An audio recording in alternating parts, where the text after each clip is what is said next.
successo dell'azienda per cui l'hanno svantato. Noi avevamo un'urgenza di fare. Da una parte tu non puoi andare davanti a una federazione, una lega, un club, l'anno dopo proporre un nuovo servizio innovation, proposing a new service to renovate a contract, doing the same things as before. This is not possible. con questa un po' sfida So continua. having important A volte erano i clienti a with dirci, this facciamo continuous l'idea e challenge, basta, facciamo, no? Che sometimes magari a volte also non è neanche customers io, ma secondo told me se us sei in you questo just mondo, che continue doing è things un like you mondo do. molto But complesso, if no? we Alla consider fine ourselves, we emozioni are che in a dico very una banalità, l'ho vissuta nella realtà, pensavo di important fare world, un lavoro living inutile, the spesso reality. pensavo, Sometimes I ma thought I was doing facciamo un lavoro inutile. a In useless realtà job. no, le persone si Actually, this is emozionano, sono normalmente it's felici. not Io true. di People fronte a get loro emotional ci sono and they're sempre felici, happy però in front of quella è una cosa, me però c'è here. l'urgenza, cioè But e a we volte see oltre this la tecnologia, urgency è and vero che è bello avere sometimes un'idea beyond tecnologica, ho fatto delle technology. cose, ad esempio dal punto di vista della It is zona good to reputate have prima di ogni anno, technology and però having a volte devices l'idea with innovativa è performances, un but mix, sometimes può the essere un'idea innovative di idea forma di may be contenuto, può essere un'idea di cambiare mixed with leggermente come maybe è fatta um, un evento sportivo, cioè essere some un po' più aperti. related E how dall'altra the parte, sport event is. se penso all'Italia, il And on the perché other side, if I think of l'esperienza, ad esempio, la Italy and differenziazione also enorme che io ho visto the nella nostra great esperienza, differentiation I've alla seen fine il vantaggio del sistema Italia sono in my state le experience, persone. Cioè, well, the quando advantage io was parlavo done di by questi clienti che people. rimanevano per Very 20 anni, often, when I mi talk dicevano, ma about perché this alla fine people, gli altri sono venuti a presentarci una piattaforma di because qualcosa, they voi ci got avete to parlato present a come specific noi potevamo platform, risolvere but i nostri you problemi told us parlando ai how client. we could solve our La differenza problems in enorme our è che process. With forse the noi big purtroppo a difference volte avendo dei that processi e dei sometimes sistemi meno maturi we degli having anglosassoni, i processes and tedeschi, systems that are siamo per less forza mature than Anglo-Saxons forzati or un po' German. dall'urgenza e un po' We are dal metterci forced in una by situazione. the E questo fatto è urgency una of cosa che ho being ourselves. riscontrato And tanto, so this lavorando is con something I've seen effettivamente very, tantissimi very clienti sul often mondo. all Una around. cosa che vi faccio vedere brevemente, prima di Something I chiudere, would like questo è to show you l'evento, before il closing fatto di essere is an in event facilità all'estero. La Bundesliga mi ha chiamato a abroad. gestire The 2 panel in un Bundesliga evento che fanno a Düsseldorf, dentro uno asked me stadio con una to bandiera manage nera. an event in Düsseldorf. So what you're seeing here is the live skeletal data of all the players and the ball, which is perfectly synced with the game that is happening right now. And now I can really get closer, and we're not stopping here, so we are adding what you can see. Cioè, in breve, quello che si vede qua So briefly, what you can see here is a real match, the 3 seconds delay. This is moving, so I may see the movement of a player that is shown in the screen, but within also Television Pro. If it has a success or no, the Vision Pro, well, these things are currently working and available. So we are getting closer to create new models. And this kind of sensitivity, because we are getting to where we thought we could get as Italians, we are opening this world that is ours. Okay, so these are the things I wanted to discuss with you. Thanks for your attention. My name is Carlo De Marchis, the guy with the scarf. Thank you, Carlo. You have talked some minutes further, but it was really nice to listening to you, knowing what is happening in the gaming world. Now let's change scenario. We have an expert, a professor of physical sciences in the University of Verona from Charisma, that is a research center for sport and health, and he's president of the master's degree in Univerona. Federico Schena, professor, are you there with us? Yes, good morning, everyone. We cannot hear you very well, but can you hear me? Okay, now let's change the scenario. We are dealing with different scenarios in this workshop. With Massimiliano Rosolino. Now we deal with research, so performance, players' health, but also people's health. So I will leave you the floor for 10 minutes and I won't interrupt you. Thank you very well. Yes, let's change scenario. I've taken a completely different background for me, and I do so because physically I'm within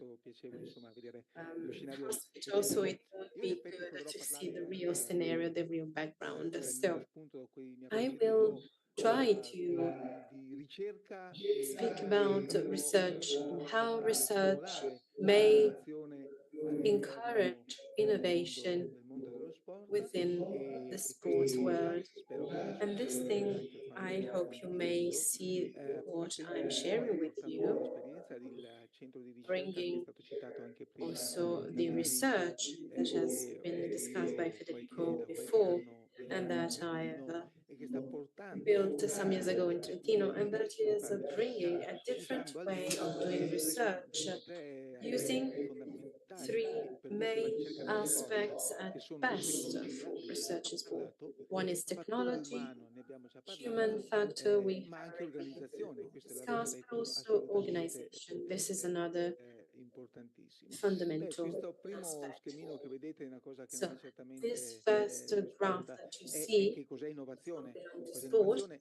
What is innovation? Innovation in our minds is that this is the starting point of research, activities, and companies. So what we try to do in our research-centered sport, mountain and health, tourism. I apologize, we are discussing mountain sports specifically because we developed something very specific, but also considering something beyond. This is a center in Rovereto, Trentino region. Here is a new structure, more than 80,000 square meters of startups and research. Research is fundamental. This is the engine of innovation.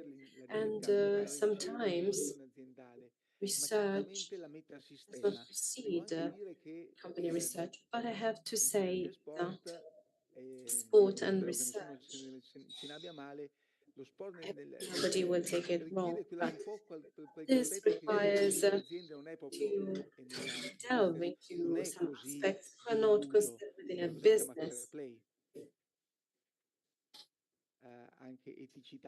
This is about ethical aspects. So research is also research for ethical aspects in sports.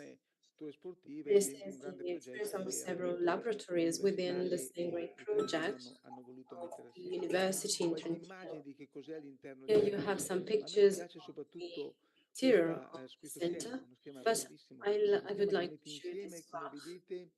Not present research, but also service of consulting, cultural assessment, as Massimiliano was saying before, we may discuss swimming as well, medical support, research and education, working with the territory, with sports federations, but also private people. So how can this research bring value? Well, it may do so, integrating the person doing sports. So you may have some specific pictures, but I assure you, you apply to any kind of sport at any age, and I may say so in a hospital and also to any health condition or situation. So using research is important to bring knowledge and improvement within the system. So as you may see, we may apply technologies in every context. Di tipo organico a quelli di tipo biomeccanico, Organic poi context, arrivino quelli molecolari e diciamo DNA e genetica e tutto quello che ci va. DNA, genetics, and Vedete, so on. si possono fare delle As cose you may see, abbastanza we may interessanti do dentro i laboratori, interesting studiando things within effettivamente come si laboratories, muovono. In questo caso è la simulazione dello sci di fondo in studying the laboratorio, movements, as you may see componendo here, il which movimento, is ma si può fare la skiing. You stessa may cosa decompose the movement anche and you andando may fuori do the same dal also laboratorio. outside the Immagino che questo è quello laboratory. che la scritta vede Trentino identificano la sede dei prossimi giochi olimpici per l'uscita di fondo, Lago di Pesaro, dove si può studiare il movimento esattamente come si fa in laboratorio. La similitudine è abbastanza evidente dalle immagini. Questo può essere utile e può essere utile, io ho qualche altra immagine, anche in contesti, queste montagne di sopra è un contesto di ghiacciaio, arginale, per la precisione, dove si possono fare esattamente le stesse cose. Cosa vuol dire questo? Vuol dire che io posso portare la ricerca e la tecnologia non solo dentro il laboratorio, ma fuori dal laboratorio, applicandola alla situazione reale. E questa è quella che poi interessa a qualsiasi tipo di utenza. Veramente questo è il dato importante. Qualsiasi tipo di utenza. Blocchiamo un po' questa cosa. Perché è importante fare ricerca? Perché la ricerca, come lo sport, è confronto. Confronto la ricerca si chiama pubblicazione scientifica. Quindi se tu sei di valore, se tu sei bravo, non vinci le gare nella ricerca, ma pubblichi. Pubblichi più degli altri o meglio degli altri in competizione. E queste sono un po' le indicazioni di come la ricerca italiana viene pubblicata a livello internazionale. Può portarvi l'attenzione sempre nell'ambito dello sport della montagna, però anche in casi di successo. Questo è un caso di successo qui qualche recente, quello del biathlon, uno sport fantastico dove si mette insieme lo sforzo di resistenza e lo sforzo di precisione. Si scia ma anche si spara. E qui siamo in casi interessanti di rovesciato il paradigma. Dopo partire studiando la condizione esterno, perché la tir adesso questi siamo a Tanterselva, altro sito olimpico prossimo venturo, e si può simulare questa cosa, ma si può fare la stessa cosa anche in laboratorio. Solo che in laboratorio posso controllare le condizioni, è meno ecologico, ma e posso studiare esattamente come va il nostro atleta a sparare, come va l'atleta in guida, cosa pensa che vedete la sua traccia di mira. Ovviamente il laboratorio non spara colpi, ma spara, usa un puntatore laser puntato sulla carabina e utilizza l'idea. E studiamo poi come i piedi sono importanti e come la fatiga cambia questo risultato. Questo permette di fare che cosa? Di arrivare a questo risultato, questo risultato finale. Quindi la nostra statuta campione mondiale. Quindi risultati che possono arrivare da un'interazione tra la ricerca e la sua applicazione. Se la ricerca rimane chiusa in laboratori non funziona, deve andare fuori, deve essere portata ma può essere anche ricerca per tutti. Questo è un altro caso di successo, una manifestazione che esiste da oltre 40 anni e che porta ogni anno 6.000 persone a sciare in una giornata da 70 km in Val di Fiemme, ma che fosse anche una ragione sono pochissimi, i primi 50, 100 sono veri atleti di altissimo livello, gli altri del 1950 sono sciatori e però usano le stesse conoscenze, quindi si può studiare anche la marcia longa come esempio, per esempio, per studiare questa forma di progressione nello sci che è ormai diventata l'unico modo con cui si avanza a certe velocità molto alte, la bicicletta a 30-35 all'ora. E poi si può studiare anche l'attrezzatura, per esempio utilizzando situazioni ambientali estreme, da meno 25 a più 40, per esempio si possono studiare le risposte quando si indossa termine, quando si indossano scarponi, studiare per esempio la differenza tra la percezione di freddo tra maschi e femmine.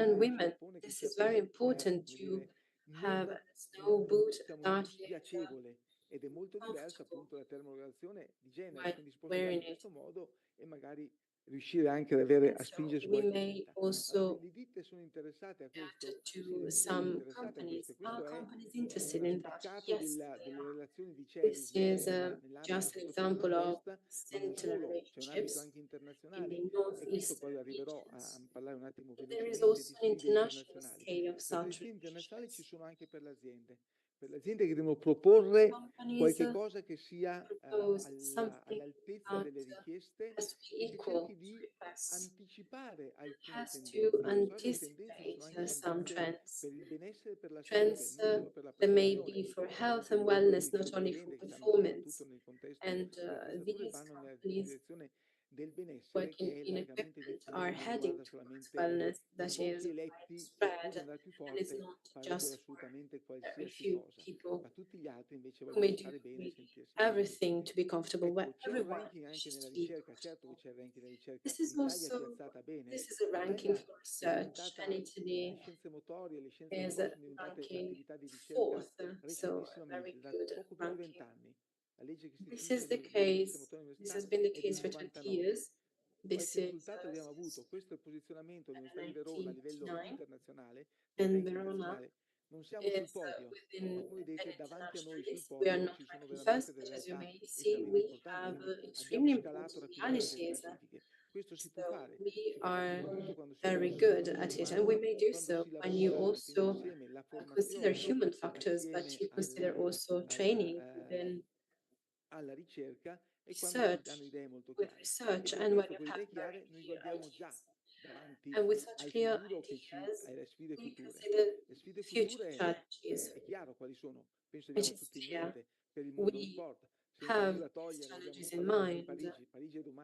Of course, we consider Paris, that is quite close, but we have even a closer future in Italy with Cortina.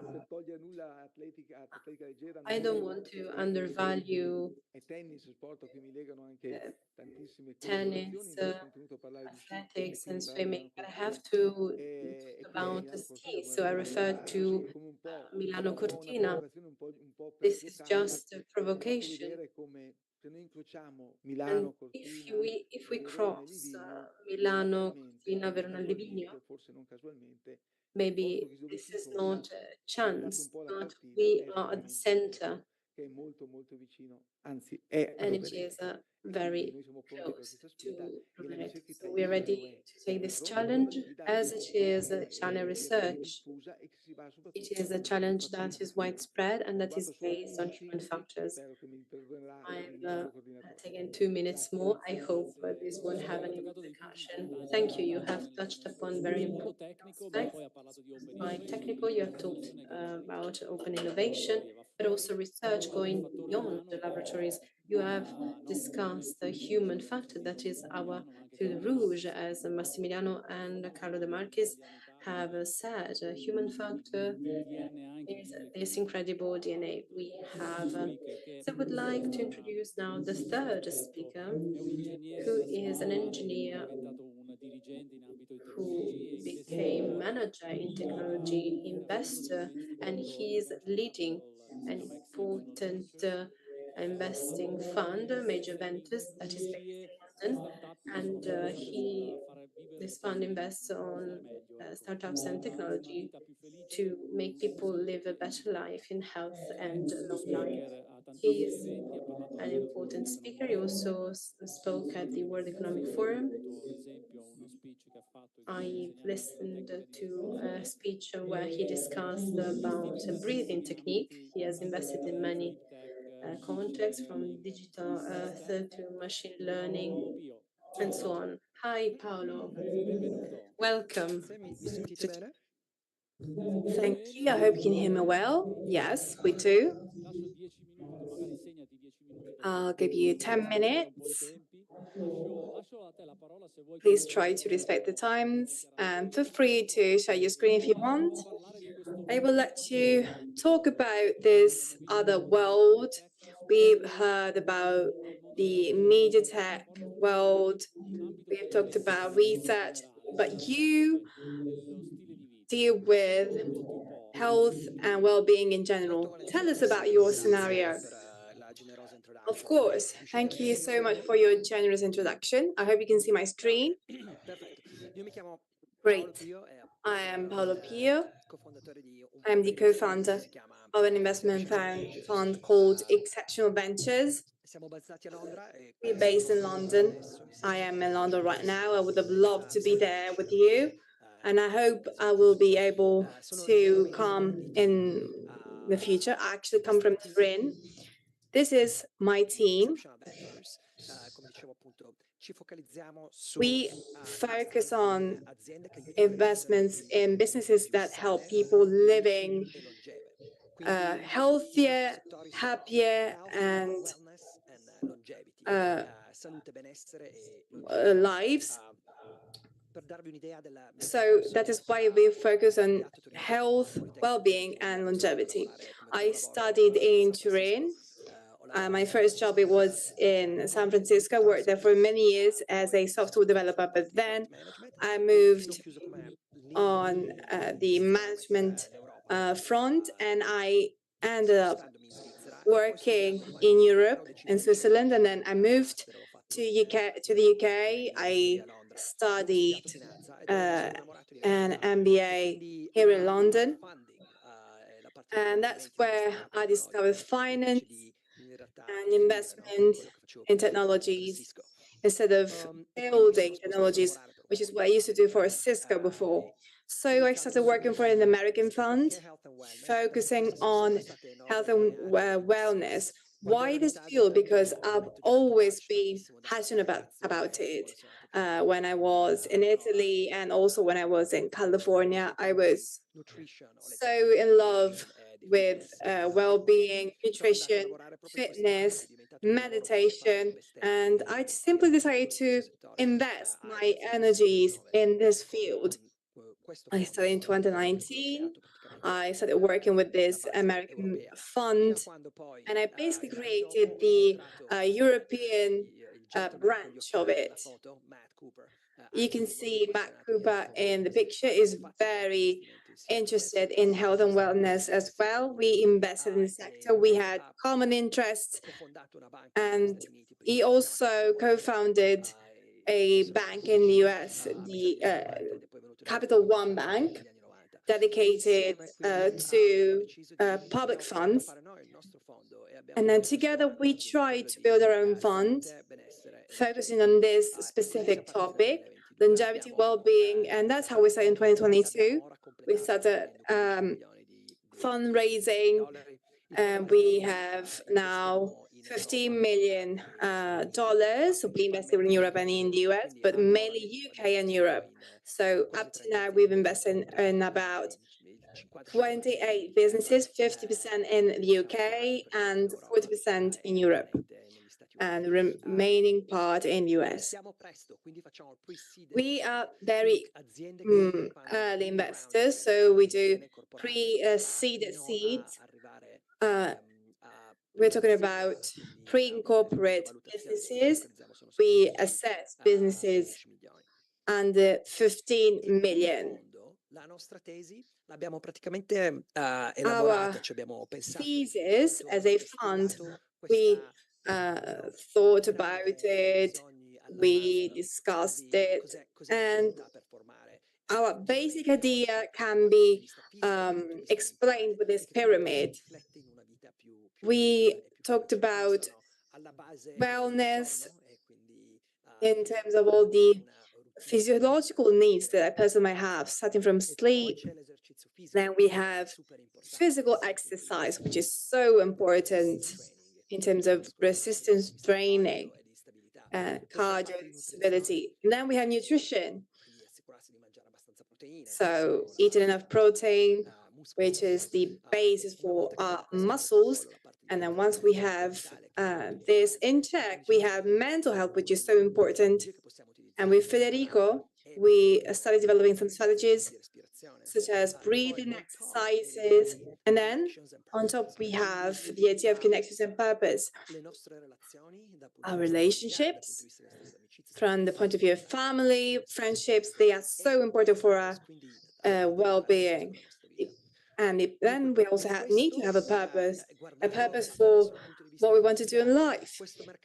When it comes to the financial side of things, this is the figures that McKinsey published. We are talking about $1.8 trillion.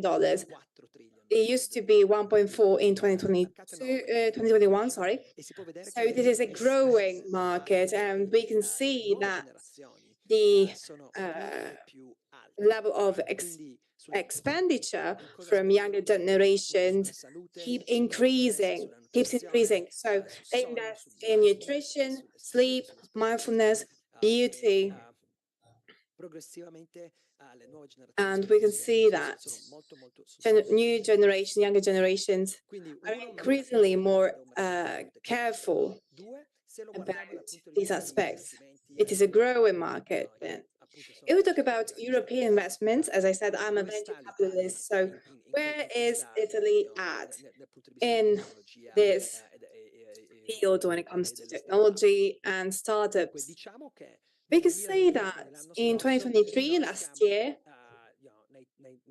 we were in the top 10 players. We can say that UK, what you can see here, the quantity of money invested in startups in the year. So you can say that UK, France, and Germany are invested more than Italy. So we could say that Italy has a lot to do to catch up with European leaders in the field of venture capitals and startup funding. But the trend is there, it's happening, and that is what we're trying to do. We are trying to fill the gap. If we look at 2019, the UK funding was 16 billion, and in Italy we had 400 million. So we have more than doubled last year. They increased by 20% or so. So our trajectory starts from a lower starting point, but we are getting there.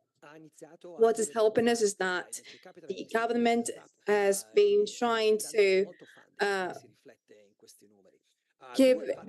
give funding to venture startups. This has been helping us as business people and investors.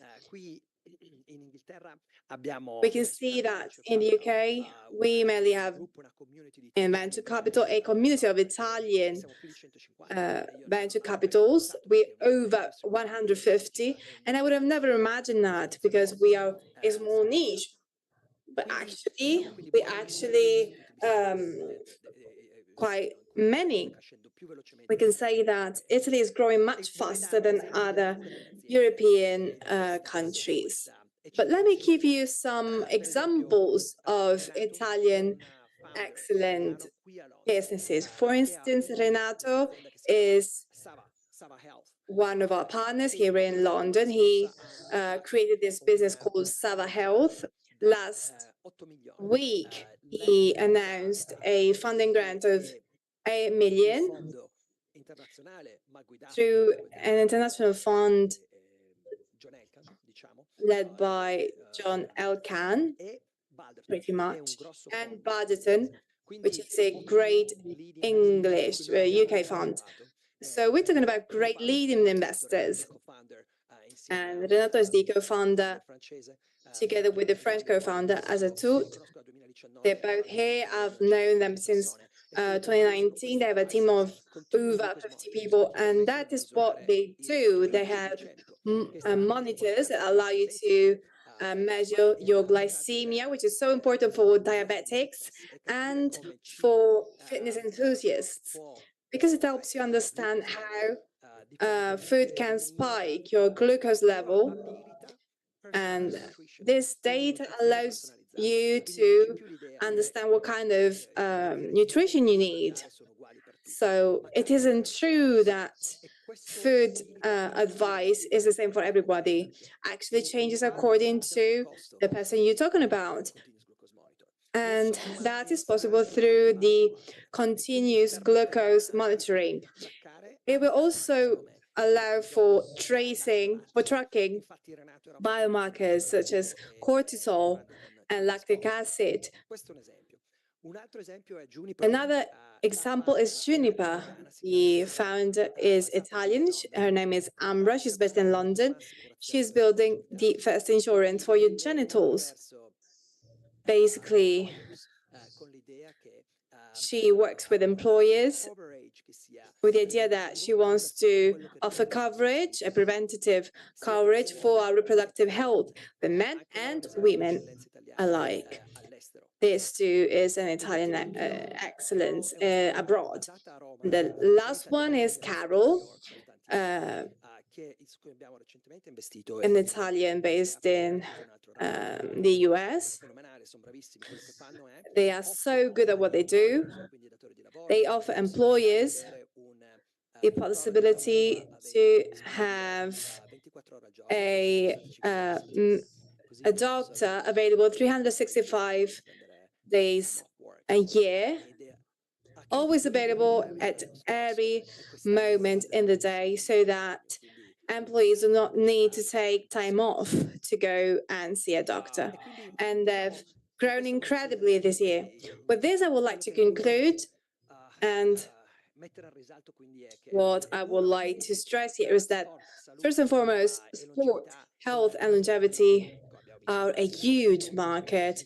We're talking about $1.8 trillion and growing. Two, Italy, in terms of technology and funding, it was lagging behind, but it's catching up, and that can be reflected in the global trends. And third, this is possible thanks to a new generation of business people that speak English, that are ready to work with foreigners. And even though we are here in the UK, we feel deeply connected to our homeland, and we try to contribute to Italy as much as we can.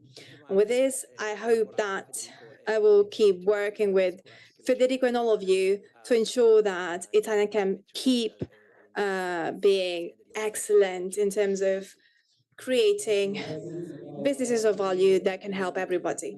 Thank you so much, Paolo. You touched upon so many interesting points. You told us about venture capitals, startups, scale-ups that work internationally but are founded by Italians. We told us about health and well-being.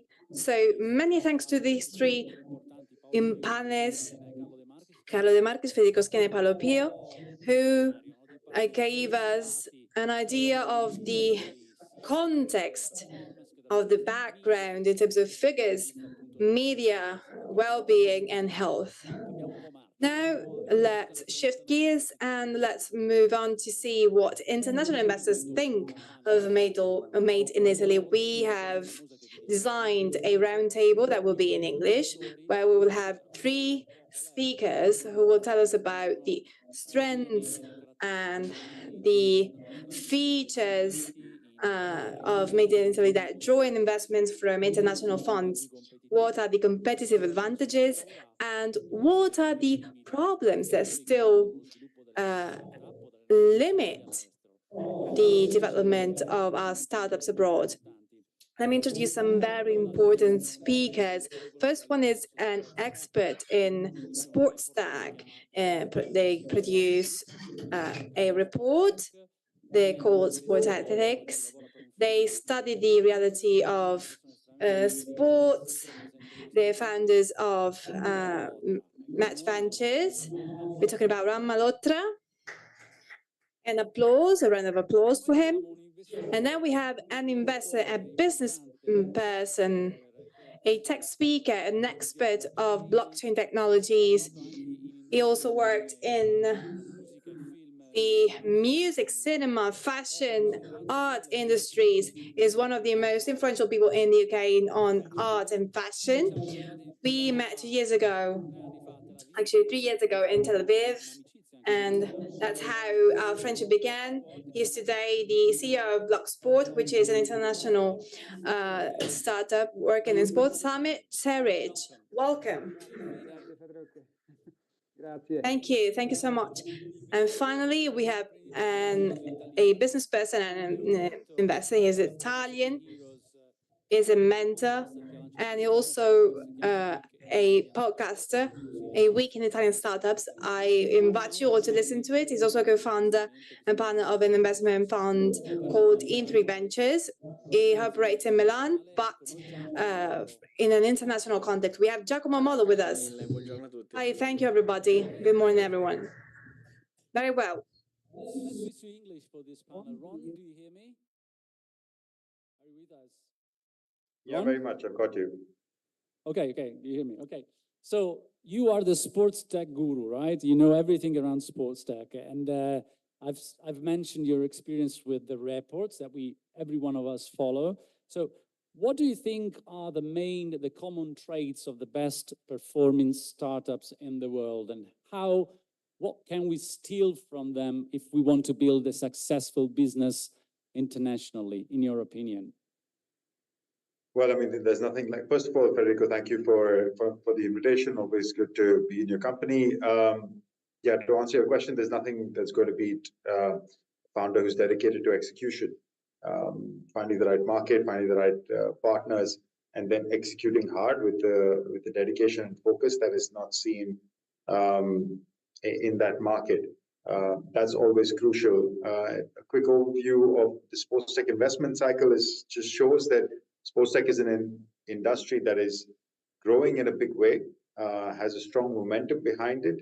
And this is not just in Europe, but certainly all over the world. In fact, we see a stronger investment trend in other parts of the world. Over the last 5 years, over $50 billion have been invested in sports tech startups. By a normal investor multiple, you're valuing that industry then at somewhere between 3 to 5x. At a relatively conservative estimate, if you're more aggressive, it might go to 10 plus. But straight away, we're talking about an industry over the last 5 years worth over $250 billion. A lot of that is in the US, but there is, and I'd say over 50% of that is in the US market, but a significant chunk is in Europe as well. In fact, I was having a quick look at the numbers. Italy, in fact, stands in 6th place over the last, let's say, 5 years or so when it comes to sports tech investment, which is not a bad place to be at all, right? We've seen, sorry, it was 6th place in 2023, 14th place overall since 2019, over $116 million invested in Italy over that period. A lot of these startups are usually in the fan space, which are B2C facing, helping the end consumer of sports, the fan, enjoy their sport in a better way. Nearly 50% of that investment goes in that sector, but there are also really good solutions, as we've covered in some of the previous panels in my very, let's say, broken Italian, what I managed to pick up, that focus on athletes, focus on health and wellness. All of these things also attract significant investment as well. So there are multiple areas in which sports tech is growing.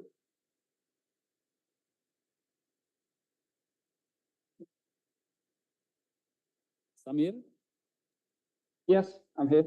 Okay, here you are. So can you tell us a little bit more about your experience with BlockSport and what do you do? And especially if we can understand as Italians, how you can build a successful enterprise also internationally, thanks to some advice or tips and tricks that you can provide us.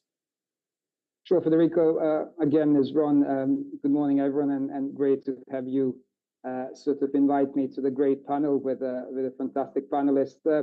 Actually, my journey with BlockSport started off the back of sort of stepping down as the chairman of the football club from which Edin Dzeko came from. You guys in Rome will know Edin by playing for Rome and then in Serie A before moving to Turkey. And my ambition as the chairman of the football club was very much to find the way how the sports tech could really take my club at the time, but also any football club and any sporting property onto the global stage. And this is, where sort of BlockSport has really driven the innovation to a totally different level to what's been happening in the sports tech space. So when I joined about 3 years ago, my role as the CEO was really to scale the global operations and build a very, very strong partnerships, not necessarily just with the sports industry, but also with the consumer-facing brands. And I'll tell you what I mean by that.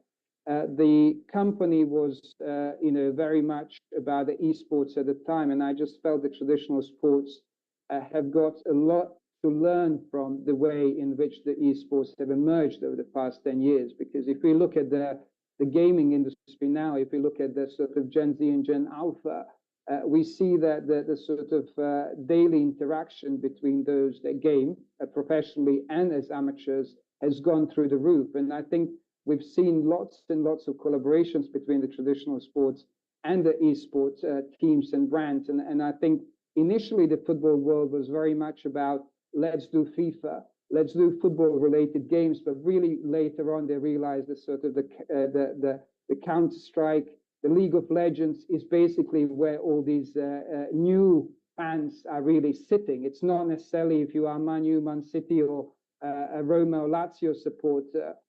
You go to games, you watch them on TV. You don't really want to game football in front of the little screens on smartphones. You really want to go somewhere else. And you know, coming back to sort of my role in driving BlockSport's innovation, and in short, BlockSport builds digital infrastructure. So it's not a silo approach like lots of sports tech companies by building just a fan app, by building sort of digital collectibles, i.e. NFTs and fan tokens. It's actually building the whole digital infrastructure from ground zero. Sports industry is really now realizing the power of data. I was recently at the World Football Summit in London, at the conference in Dortmund, at the Dortmund Stadium, in Manila, in the Philippines. And it's finally coming to a realization that data is a real driving force when it comes down to the sports industry. And the sports tech and the blockchain can really help the sporting properties around the world to drive that engagement forward. I think Ron mentioned the fact that the fan engagement is becoming huge. But I think the fan engagement is not properly fully understood yet within the sports industry, which is the reason we recently actually launched a long-term partnership with Deutsche Telekom Group. As you guys know, the telcos such as Deutsche Telekom, which is a $200 billion market cap company, really understand the end user and consumer. But they also understand the power of fans and the emotional connections the fans actually have with the football clubs and sporting properties around the world. There is no industry in the world which actually commands that sort of emotional attachment. And this is where we're really driving the innovation, where we're helping clubs, leagues, federations to fully digitalize their offering. And also we're helping the big telcos such as the Deutsche Telekom to integrate their 5G connectivity, their wallet as a service, their Magenta TV, which is the broadcaster, and of course the sort of VR experience through 360 cameras, which are installed at the stadiums and arenas. And I think that's what excites me really as a former elite athlete, as a former chairman of the football club, as the father of the three very sporty kids down the England player pathway to play hockey for this country in the UK. I'm all about sport being more than just a business. And I think this is where passion and enthusiasm and excitement comes, both as the C-suite sort of professional, but also an investor who's always looking for the opportunities to push the boundaries. Understanding your voice. I mean, the volume is a bit too low, but if you can speak a bit closer to the microphone, could help the next round of questions. Thanks a lot. So Giacomo, you help multinational corporations with corporate venture programs. Can you explain us what a corporate venture program is, and if you see any differences between what happens abroad internationally with multinational companies and Italian corporates? What can we steal, if we can steal something in terms of ideas related to startups and venture building? Yeah, sure. So first of all, thank you so much, Federico, for the invitation. Very much appreciate, glad to be here. So what we do basically is we take essentially what is a venture approach and we bring it to corporations. So a lot of times what the problem with big corporation is the fact that innovation is not as quick and as effective as one might want. The startup world is actually, one of the greatest source for this kind of innovation. So Bridging this kind of gap is what we do. We work with a big corporation essentially operating worldwide, and we bring them essentially what is a full corporate venture program, which is essentially supporting them in finding, selecting, investing, and supporting the growth of the company which the corporation will be committed to work with. So it's kind of, there is some complexity there. Not all the corporate resources are really, too much aware on how exactly to handle the work with founders. So to basically, we're there basically to bridge this kind of gap. Italy, I think, just to come to your question, is starting to look into these kind of activities.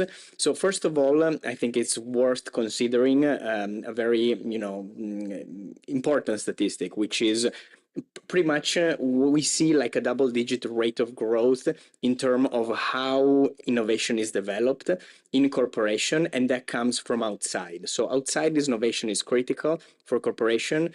And basically, what is happening is R&D departments are not always on the same path of growth as what is happening in the different tech ecosystem. So it is a primary element for big corporation to actually look in that space. So what is happening in Italy is basically that there is a lot of skepticism, to be honest, especially for Italian-rooted companies. I think that's due for different reasons, starting from back in 2008 when the bubble kind of exploded. A few corporations started working with startups, didn't go too well. But again, the problem there is how a sophisticated investment process you have, or a cooperation like program you have in place in your corporation. So a lot of skepticism, but I think is pretty much curable when it comes to getting a better view and a better education on how exactly corporation can interact with startup. And basically that's where also we operate. And this is pretty much in line on what are the best practices right now on the market. So the main thing to steal, I would say, Federico, would be to, a high level, a high dose of awareness on how exactly startup and innovation ecosystem cannot be ignored, also for a big corporation to actually interact with the market. And essentially is really a matter of like starting small and starting working with companies. And there is no single formula. Each corporation has its own history and its own way of operating. And, that's really the big insight, like basically diversify into companies by collaborating or by providing small investments, and then essentially move from there. The only way, or one of the ways to fight skepticism, is definitely to do things, right? When we say innovation is action. So one of the things that we could do is do these programs. Well, going back to Ron, wearing your hat of investor and not as a founder of SportTechX, what do you think are the most valuable aspects of Italian founders? If you found any characteristics or traits that we can definitely say it's something unique for Italy, that is definitely a competitive edge in comparison to other countries, other cultures, what do you think? Is there something? Yeah, sure. There are always things. I mean, Italy is a country with rich sporting heritage, and I think that'll always carry for founders. It's a very important market for sports, especially for football.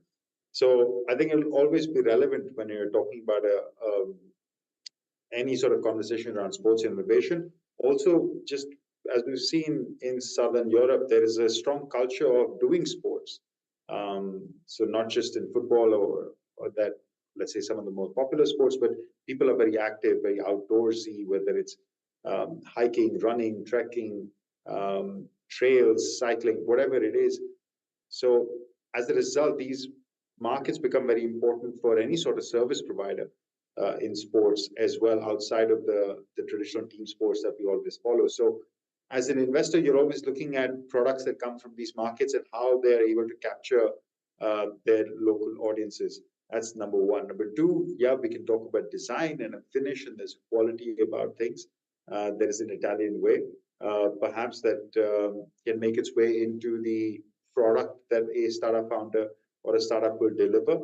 But most importantly, I think it is that culture, it is that rich sporting heritage which becomes important. Now, how does that always translate to innovation and a startup and an investable, viable business? That is to be seen. I mean, your history can only take you so far. At the end of the day, the founders have to deliver in the market that they choose. But yeah, there's no doubt that Italy is always an interesting market for a product, for an investor, for anybody in the sports ecosystem.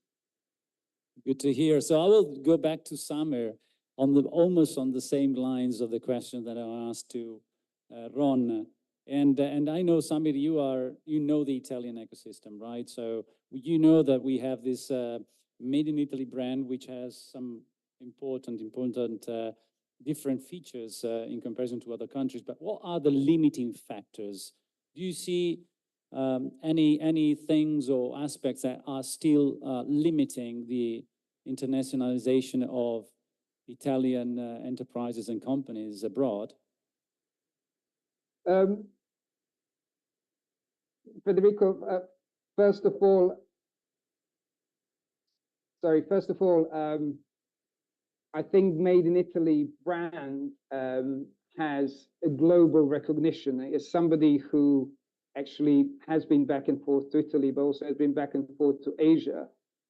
Many years ago, I set up a company that was all about out in Asia, in Hong Kong and Shanghai. It was all about bringing the kind of Made in Italy sort of brands to that part of the world. And I remember talking to the sort of market out there about the power of the Italian brand, and in particular when it comes down to you know, food and drink, when it comes down to design. You know, if you think about Italy, you know that the engineering with the likes of Ferrari, with you know, the fashion design with the likes of Gucci and other sort of major fashion brands has always been hugely celebrated around the world. Also, what I've always recognized Italy and that sort of Italian brand sort of stood for was your educational system, your R&D, the likes of Bocconi University, and also Bologna being the oldest university where I also studied partly my master's in maths. I just felt there is something that is historical, that's traditional, that's now transcending the 21st century sort of, I guess, challenges as well as the barriers of internationalization. But frankly speaking, as a big lover of Italy and Made in Italy sort of brands, I have spoken at great length with lots and lots of investors and entrepreneurs who are based either out of London or based out of Italy, in way in which they're actually transcending the challenges and overcoming them. So on the challenges side of the equation, I think Italy has got to punch probably much more aggressively onto the global scene. I think building the bridges, like Paolo was talking early on about the sort of the London ecosystem when it comes down to the investors, when it comes down to the tech, is something that Italy and Made in Italy can really do, because people love coming to the country that's full of tradition, full of heritage. I think what Italy hasn't been able to do very well, if we compare it to Germany and the UK in particular, is build these bridges. And I think the more you start building the bridges between the major cities in Italy, perhaps Rome and Milan being the driving force between the financial and diplomatic sort of core, then I think there'll be more and more opportunities. And I agree with both Giacomo and Rohn when it comes down to the sort of sports tech space in particular. The way of life in Italy is very much about the sort of exercise, whether you make it professional or not. Everyone, every kid on the streets of Italian cities, towns, and villages are playing a sport. You know, the water polo, the basketball, some of these non sort of football related sports are massive. on international and a global scene. So I'd like to see Made in Italy, and I think that's great initiative of the government, Ministry of Foreign Affairs and Ministry of Sport, to really invest in sort of maybe going on a roadshow, maybe rebranding and repositioning Made in Italy onto the global scene using the power of football, because I'm in a direct contact with the head of innovation at Juventus. I actually invited them to the main stage on a sports tech in Manila. They couldn't make it this time, but they recently hired a very ambitious person in Hong Kong for the Asian region. And I didn't know, but Juventus is today the biggest Italian brand, bigger than Gucci, bigger than Ferrari. And I think, sport, as I mentioned early on, is very emotional. It's very different to the investments in other industries. And I think if Italy could leverage the love for sport and the ability to really succeed in the chosen sports and inspire and engage, I think we're going to see a lot more success. I think that whole ecosystem of the startups and scale-ups and investors will also take things more seriously. And I think it's really on the government as a sort of, as somebody that can drive the internationalization of Made in Italy brand to even push further than it is at the moment. Thank you, Samir. Well, you talk about building bridges, which is very important, and also road shows, which is something that, by the way, Italian trade agents is very active on, and we are doing things, but of course, that's lots of room for improvement, definitely. I would go back to Giacomo. We know that, I know that you have some stories, and especially one in particular that you could tell us on let's say, a success story of a startup that made it internationally from Italian founders on sports, which is something not usual. Can you tell us about this story? Absolutely. So first of all, I need to admit that every year we see like a lot of quality founders coming through. And, the good news is that a lot of them, they tend to have like international experience. They know what is the benchmark for like founders is. And every year there is like a great new roster of new people coming in, developing product, developing software. So it's great news, I would say. So that's the kind of the starting point. In terms of one example, I want to mention is one company that we basically like followed back, I think a couple of years ago. So basically we did like a few investment round with them. The company is out-off.com if you guys want to check. So essentially what they built is photochromatic lenses for sports applications. So I remember when I first met the founder through like a tech accelerator back in, I think it was 2017 or 18. And they literally had like a tiny cell of this like material that changed, transparency depending on the light content. And, it seemed okay, it seemed interesting. But then what happened is that they had like a very, very sharp vision on the product, a sharp vision on the kind of customer base.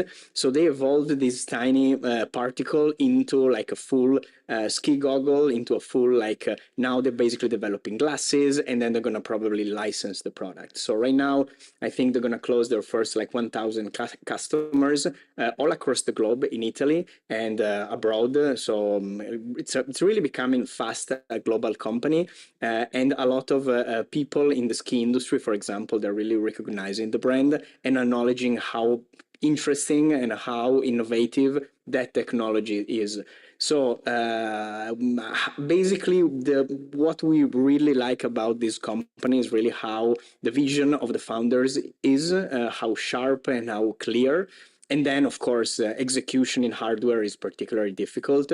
So these guys are pretty much, on top of what it comes when it comes to, marketing and supply chain, when it comes to actually selling. So it's a great example. And this is the message to a lot of founders that, in doing hard things, even in Italy, which is sometimes particularly harder, is doable. And if there is a market and if the market is responsive, the ecosystem it will definitely support that development.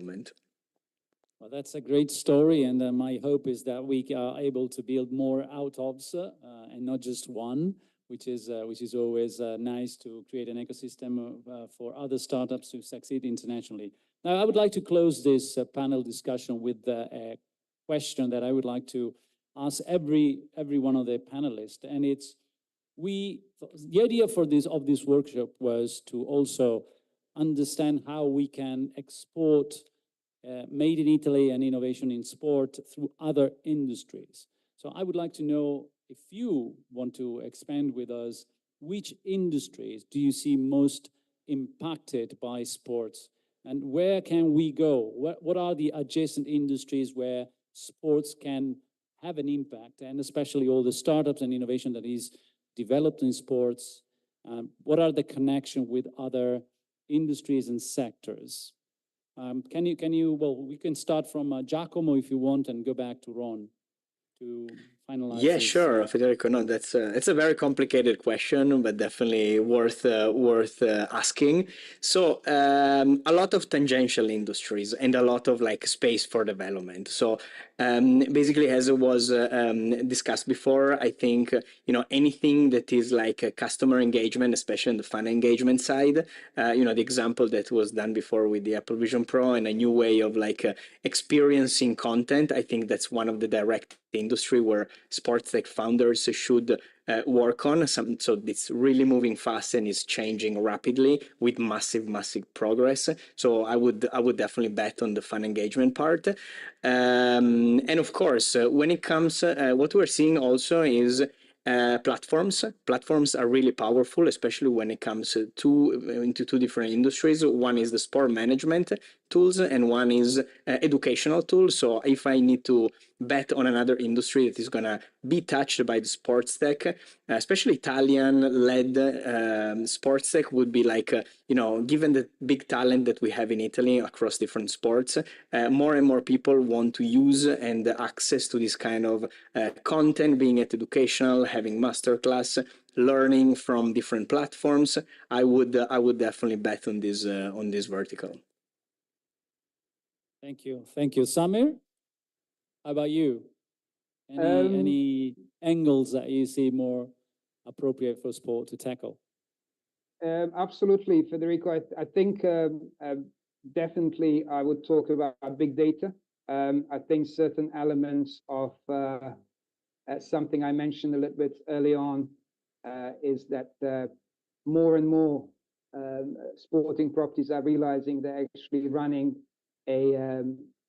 elements of the data business, media entertainment, as well as the sporting properties. I think we are seeing a great deal on the Gen AI. I think that's a whole relationship that is coming in with sort of mapping out the way in which you actually create the sort of persona, a user persona, customer persona, the fan persona is something that is becoming more and more prevalent in the space. I think that sort of relationship between sport and the consumer-facing brands, like I mentioned, telcos. I think you guys have got a TIM, Telecom Italia. I'd like to see that more of these major corporations that are big sponsors in the sports industry are also starting to give more and starting to engage in a very, very different way. Giacomo talked about the power of the platforms. I think when you build platforms, you can scale. When you build individual products, you actually are sort of much harder to actually scale.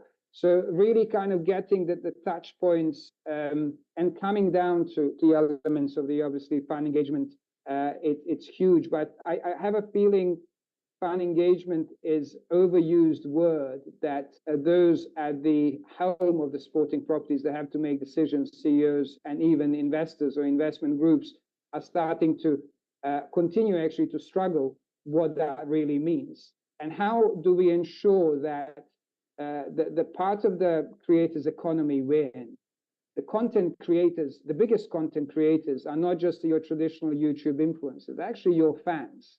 If I look at the launch of the Telecom Basket Bond platform, or fan engagement platform we did in Germany a couple of months ago, the actual fans were creating so much content during the matches inside the app, which is something that isn't actually often seen. And ultimately, I'd like to see that those content creators benefit from all these platforms and technology that we build, because historically, the big brands, including the sporting properties, have benefited. The content creators have been given certain perks and benefits, but not benefited commercially and financially. So I think we live in a very different world where those that create content should also benefit financially too. And I think that's where the power of the blockchain is. And I think that's where the power of Web3 is.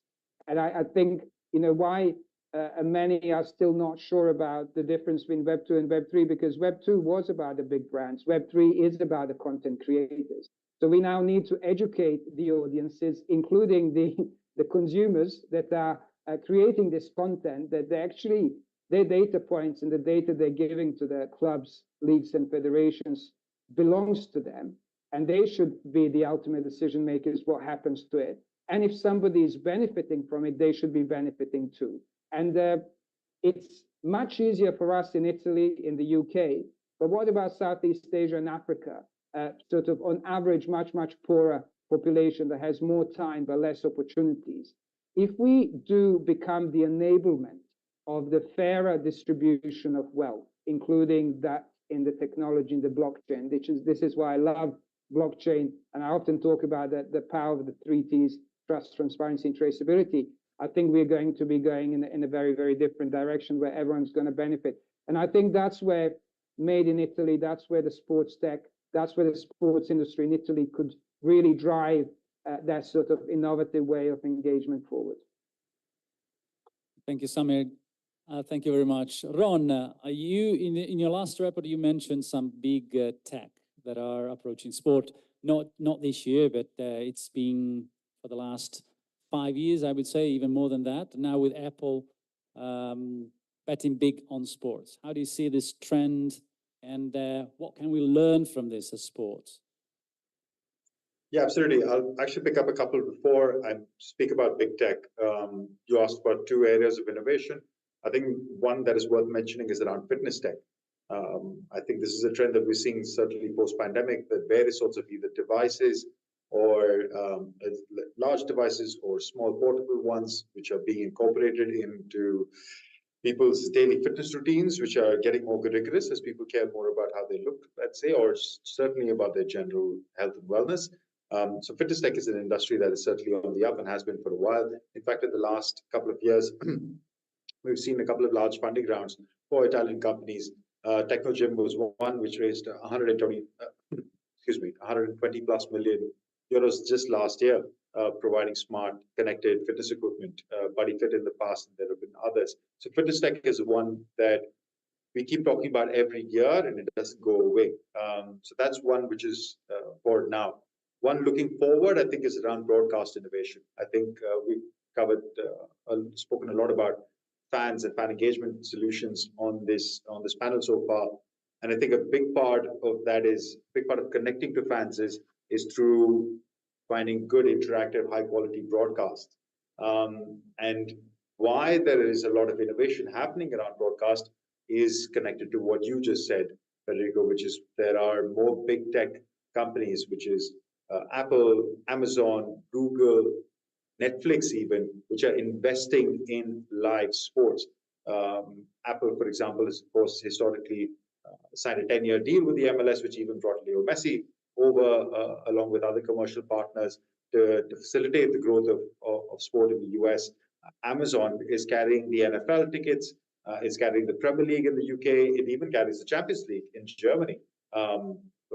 Netflix has recently got their own NFL ticket. They will be carrying American football over Thanksgiving weekend, sorry, Christmas weekend, I should say. Not been seen before. YouTube has been investing in live sports for a while. All of these tech companies were not doing this 2, 3, 4 years ago. There's a reason that they are all investing in sports in a big way, because they want to push their products, whatever it is, whether it's an Apple Watch or Apple phone or Amazon Prime subscription or a YouTube subscription, whatever the case may be, to their end consumer, and they realize that sports is a big way of doing that. And that's on one side. What also in the broadcasting space you've got is a lot of leagues are experimenting with direct-to-consumer applications. We've seen Formula One do this in different parts of the world. We've seen the NBA, who's been a leader in this topic for a long time, La Liga also in certain Far Eastern markets. So establishing that direct connection with their fan, again, different ways of delivering fan engagement is a big important story for sports properties to tell for themselves. So this is an area where they're experimenting.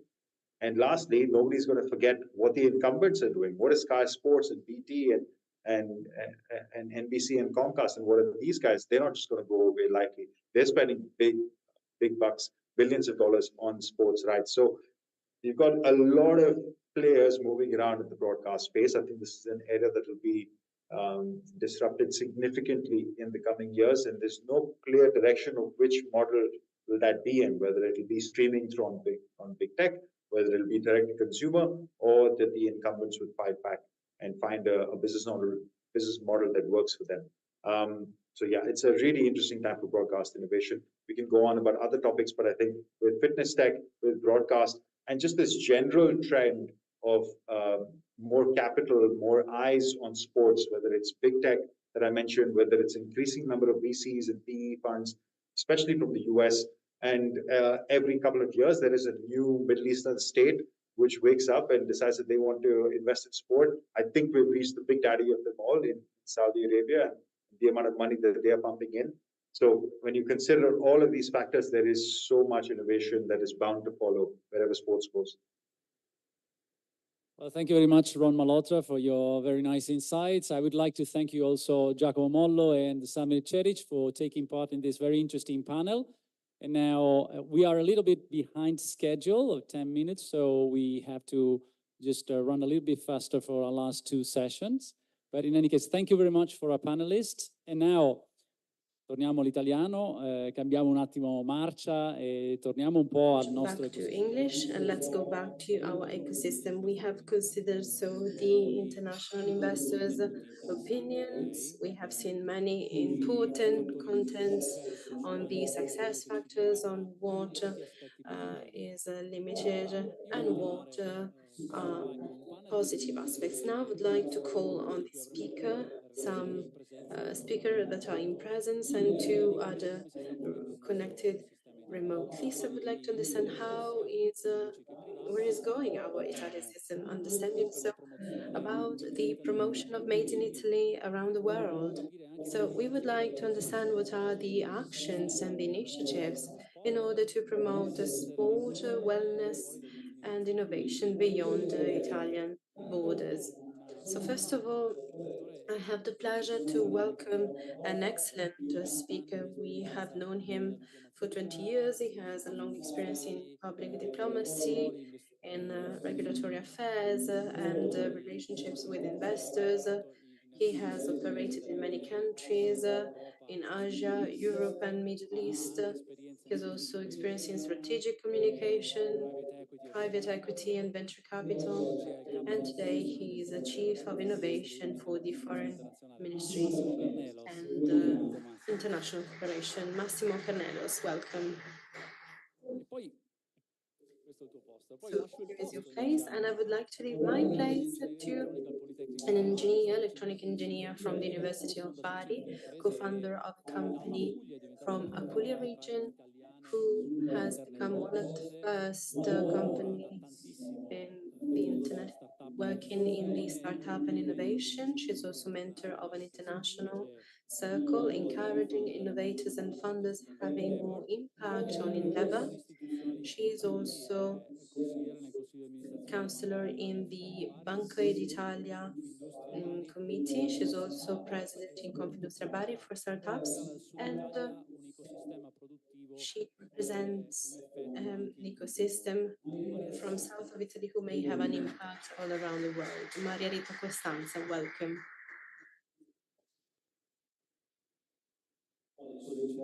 So I will leave you my floor, and also we have with us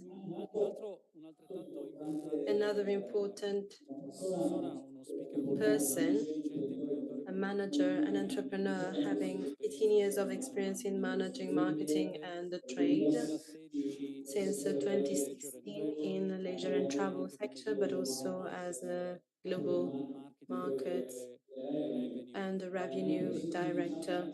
In the last 11 years, he was a co-founder and also CEO and chief of communication of digital marketing and media of many important companies. Today, he is a chief of the division in Italian trade agency, Luca di Persio.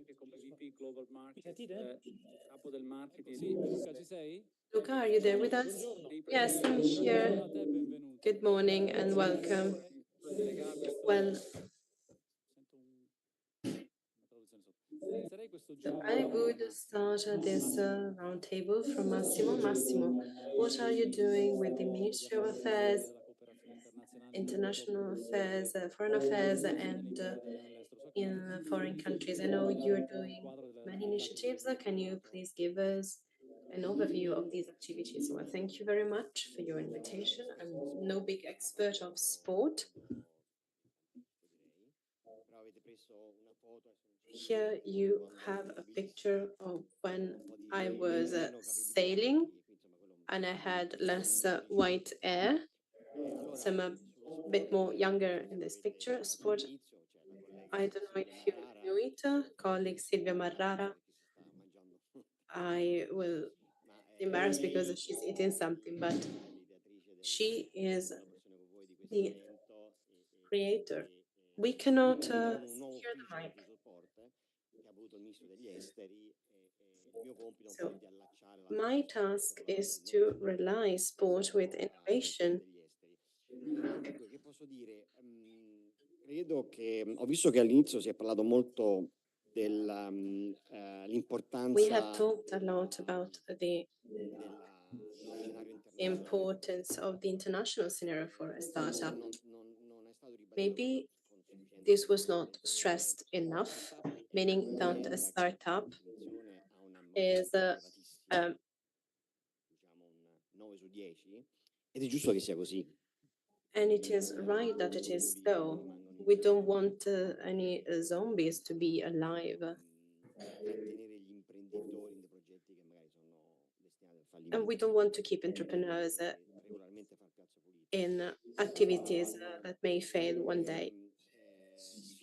So we have two challenges. The first is the technology risk, and the second is the market risk. Technology risk means that a startup proposes a technology that is disruptive, and when it is proposed, they will try to monopolize the market.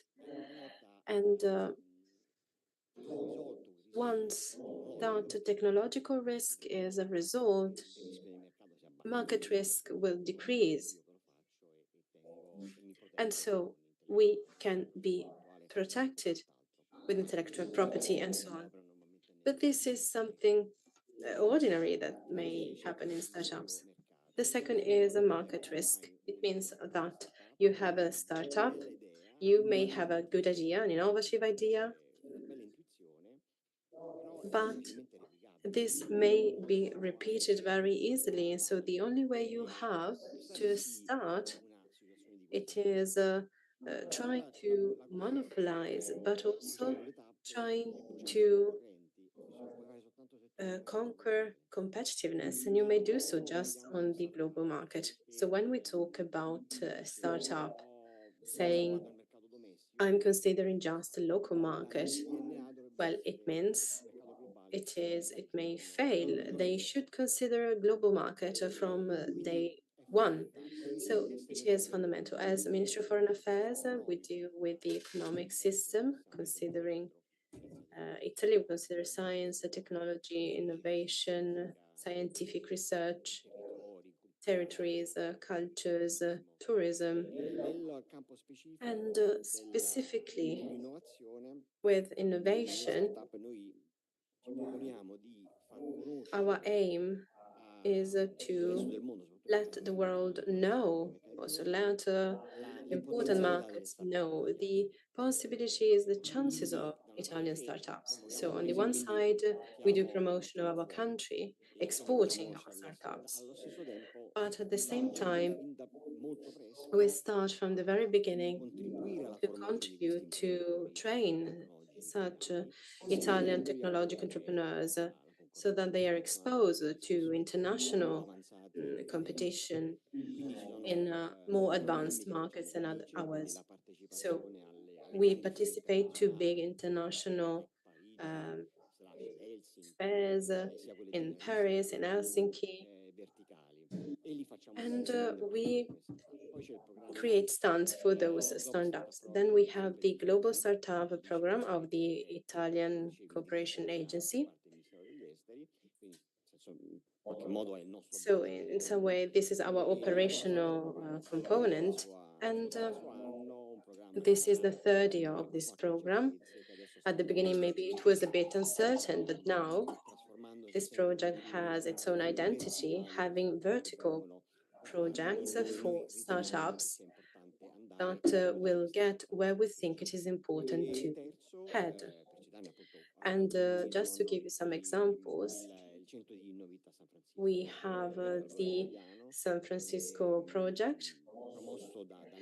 We have promoted with our embassy in Washington,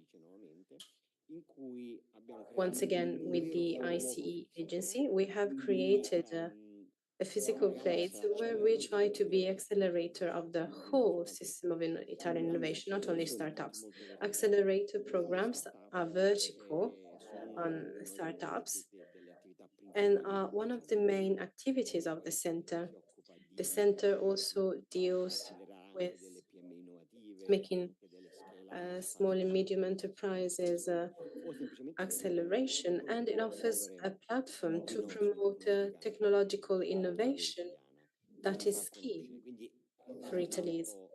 So not only towards the external part, but also towards the interior. It is both. Bringing a startup abroad means spreading its market so that it is strong locally.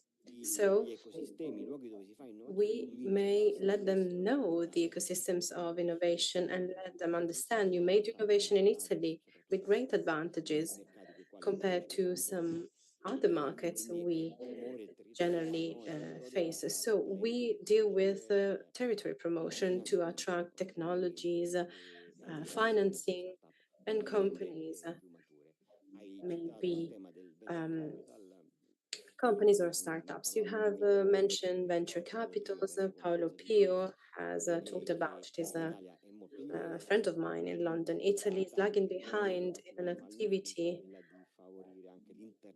in encouraging internationalization of funding ventures who are working a bit differently from the ordinary industry sector. So they are in the network, they exchange information, they share things such as Banca d'Affari would be a bit more confidential on some aspects. So we try to help startups being international, and we propose them to invest abroad, and we try to encourage investments in Italy.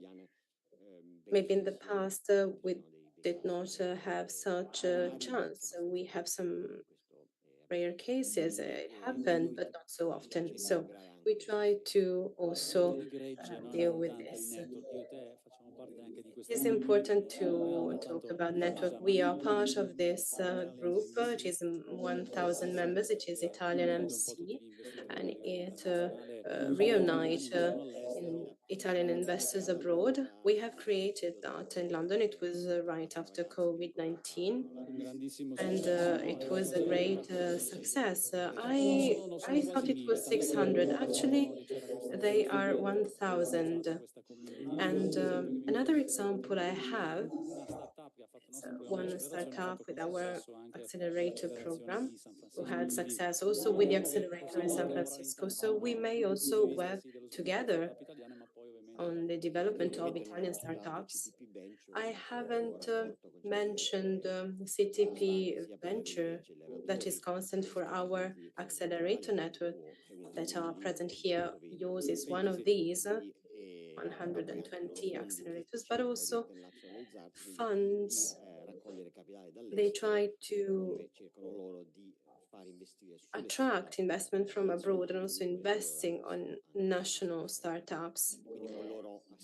So we are developing a program that is a bit more structured compared to a simple cooperation. So we wish we may give further information later on this year so that we may officialize some.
O non ci sente proprio?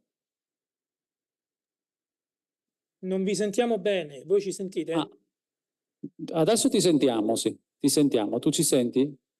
Sì, ma ecco appunto ogni tanto è sparito l'audio, quindi non vi abbiamo sentito per un po'. Perdonaci. Allora ti ripeto la domanda. Volevo chiederti, abbiamo parlato di sport come strumento, anche strumento per lo sviluppo dei dipendenti o per la, diciamo, l'acquisizione e lo sviluppo anche dei talenti interni alle aziende. Voi come Italian Trade Agency ovviamente siete attivi in altri ambiti, ma utilizzate lo sport come asset strategico. Puoi raccontarci il motivo e cosa state facendo in quest'ambito? Con altre iniziative, non solo questa bellissima di questo progetto che state facendo assieme al Ministero Sport e Salute, ma ne fate anche altri. Come mai lo sport è così importante? Ma allora, come noto, ICE è l'agenzia governativa che diciamo da quasi 100 anni del resto ha come mission quella di aiutare le aziende italiane, le PMI in particolare, a sviluppare business sui mercati esteri e promuovere diciamo, i settori strategici del Made in Italy nel mondo. Allora, lo sport per noi è cruciale per almeno 4 motivi, direi.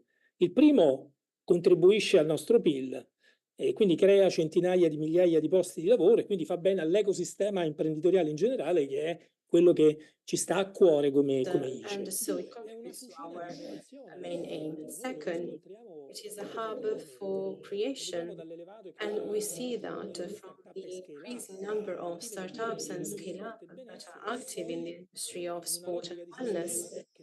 And within the system, we try to encourage, they bring innovation also to other sectors. I think Quindi è molto importante proprio per questo ruolo di acceleratore clothing sector and also media. And this is fundamental also for other sectors. Third point, cultural aspects. Youth sport may represent a good training to entrepreneurship, so towards one objectives, also to resilience, to competitiveness, and we also deal with many common factors.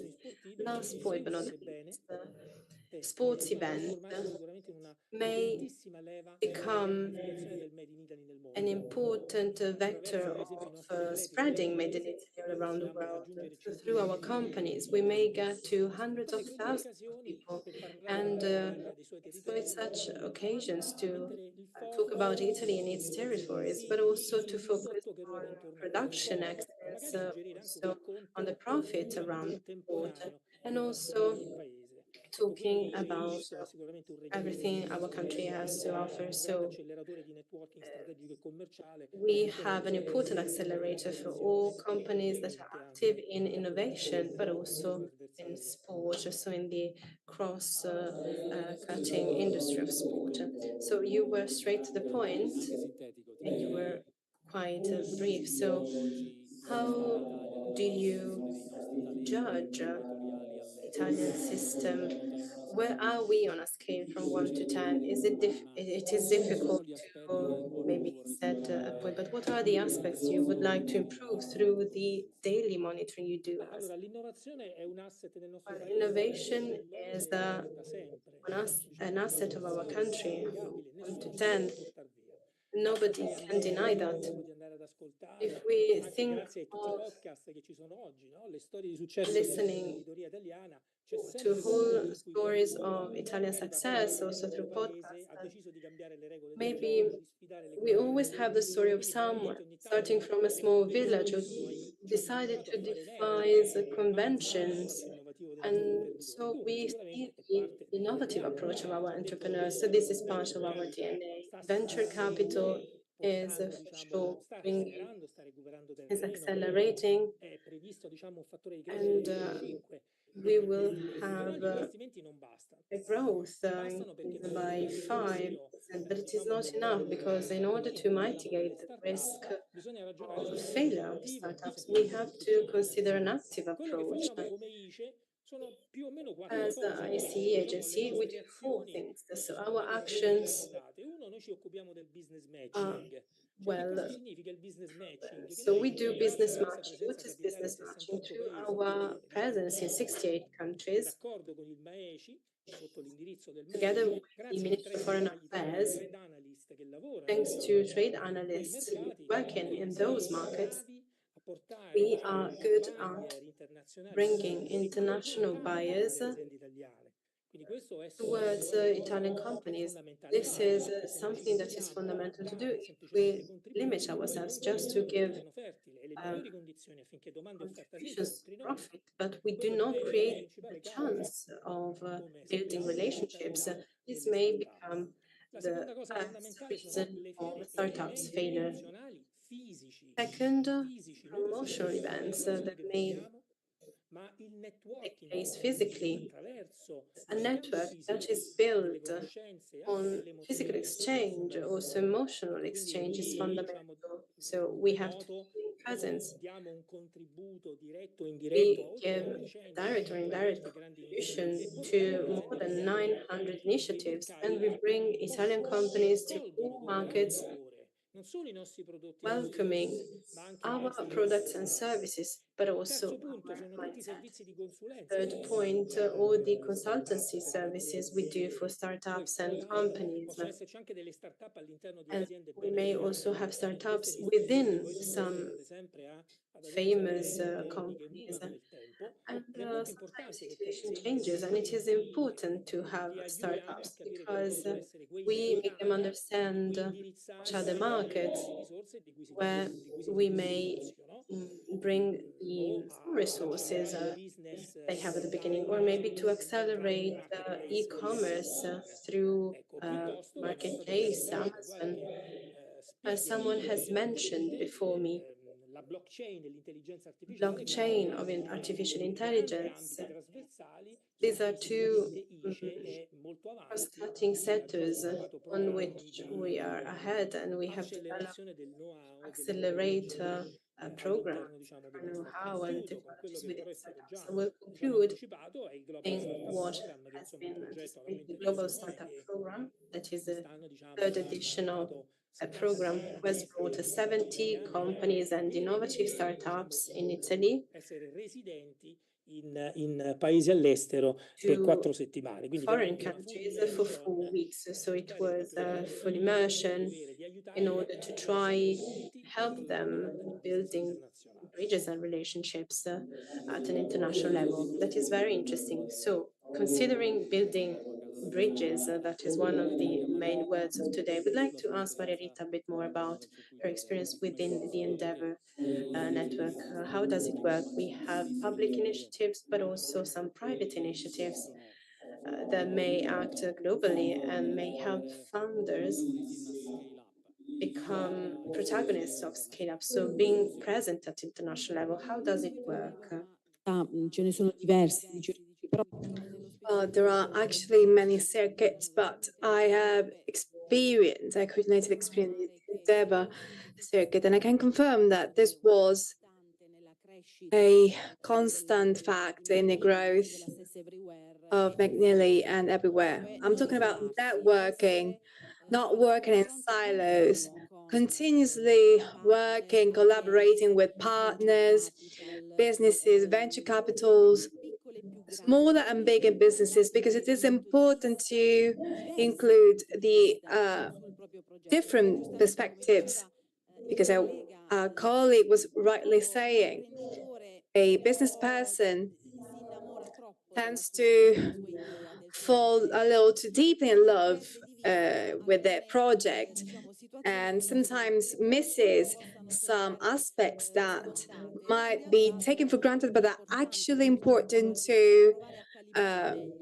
take into account so that a project can be better defined. Through Endeavor, we have different moments where we engage in discussions with partners, investors that are already part of projects which have become actual scale-ups.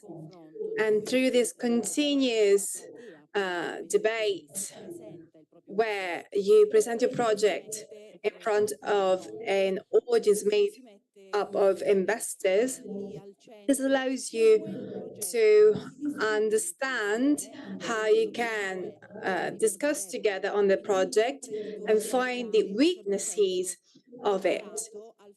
This means that the business person will have to be ready for the project to be completely challenged and dismantled in its components. So if the weaknesses are identified and the project is better calibrated according to how these can be improved, then the project would definitely have some space for growth.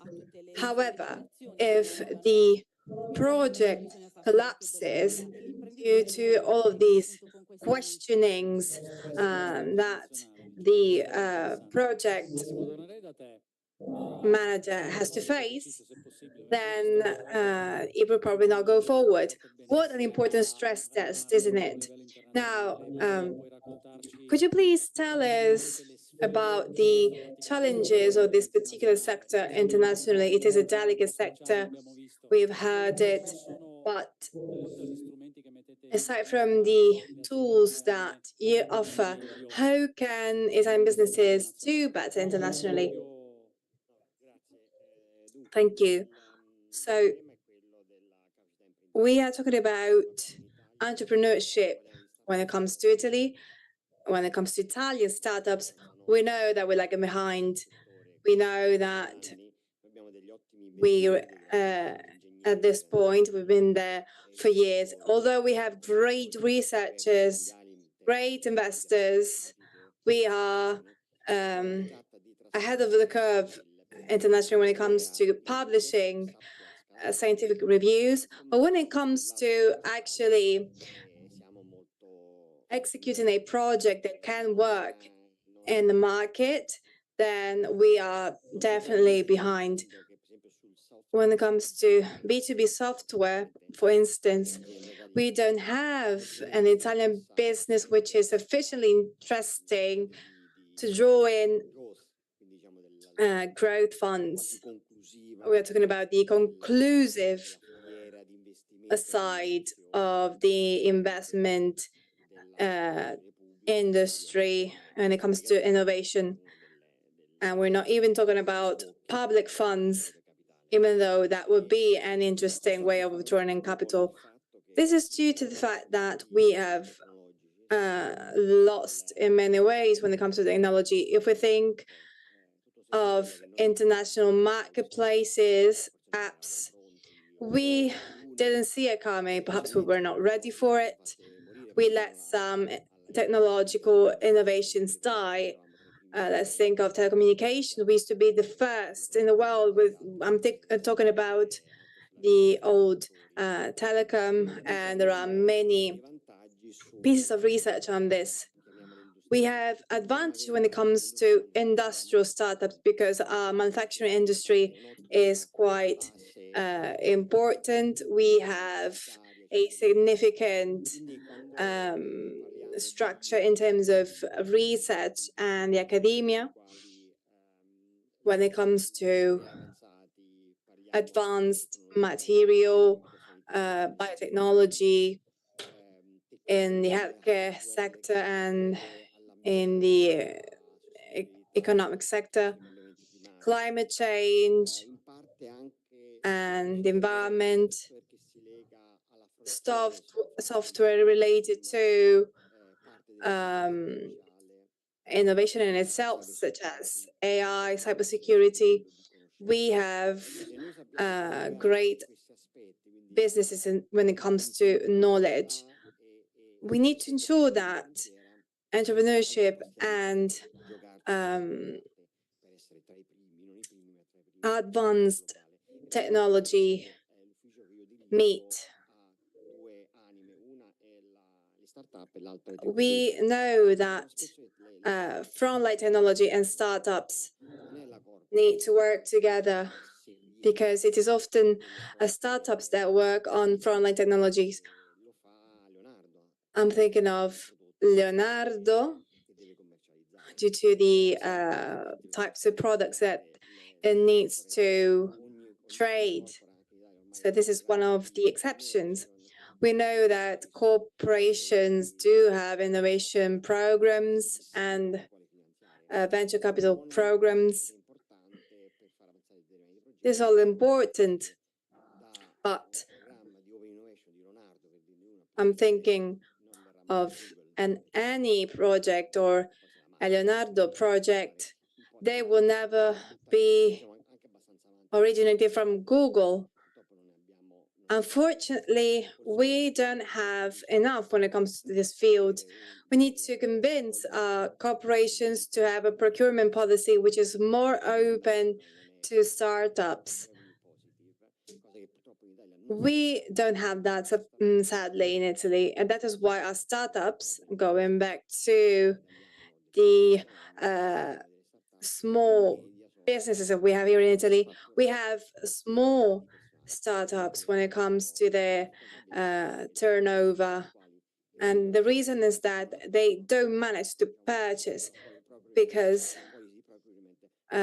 they are not invested in by other big corporations. In France, the situation is different, also because the President of the Republic has provided completely different guidelines, and that is why the figures are much higher there.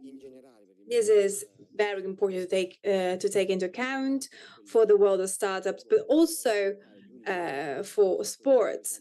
We need to join our strength when it comes to academic training, heritage. We need to join this with the world of software.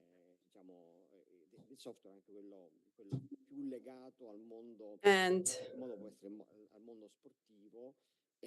software connected to world. I'm thinking of gaming, virtual reality, augmented reality, blockchains. This is a huge world, and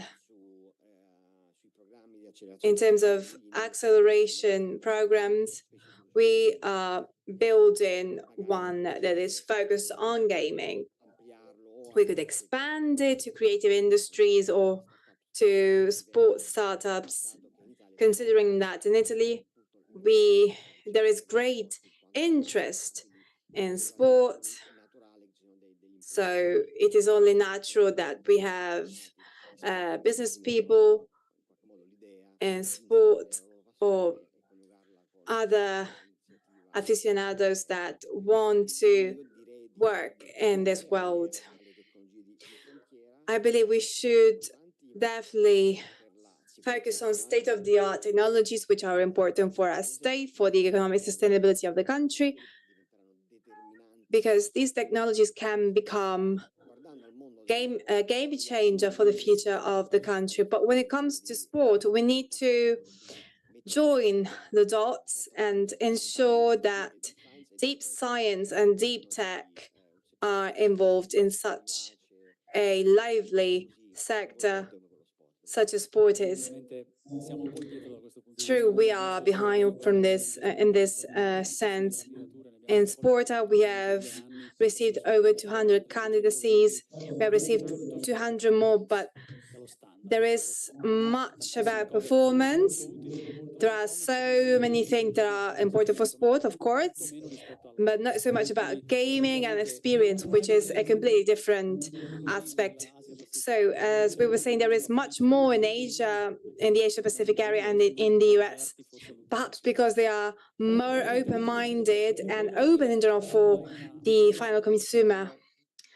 Now, Margita, I would like to go back to you. You want to internationalize your region, Puglia. What are the hindrances and opportunities in the internationalization process for a startup such as yours? Well, we could say that my ambition is to contribute to making the Made in Puglia brand international, and we're working on it. I would say the region is working on it, and it's doing quite a good job. And I'm talking about the region as in the institution. The most recent VMX report tells us that between 2019 and 2023, Puglia has been the most productive region with a GDP of over 6.1%. This is definitely a positive sign for a region that has been going through a magical moment. I would say thanks to everyone's contribution, including our own business, that in an area which is not really in the center of Puglia, because we're quite close to Matera, so we're in between Puglia and Basilicata. We're quite far, we could say, even though, well, from the Italian perspective at least, we're quite far from the economic center of Puglia, which is Bari. We managed to create a technological hub which includes 120 businesses, many in the manufacturing sector, but also in the digital sector such as ours. I therefore believe that if we all, as entrepreneurs, take up our responsibility, because it is important to make our territories grow, distributing wealth, growth, decentralizing wealth and growth, rather than centralizing in the capital of the region, all of this, as we used to do in the past. This is the challenge I'm trying to meet, just as Puglia is trying to do. By expanding our horizons, we want to identify the territories in Italy, and we do that with everywhere. Those areas where there is innovation, where there are successful businesses that, for the simple reason, are not communicating enough, are not known. So we want to find them, we want to help them grow and have the territory grow, and that will mean that the region will grow and Italy will grow, and that is how we can export Made in Italy to the world with a with a high value. And let's remember that we should not underestimate the value of those smaller territories, because there are so many Apulias within Puglia, and we need to remember how unique these areas are so that we can offer this uniqueness to the world.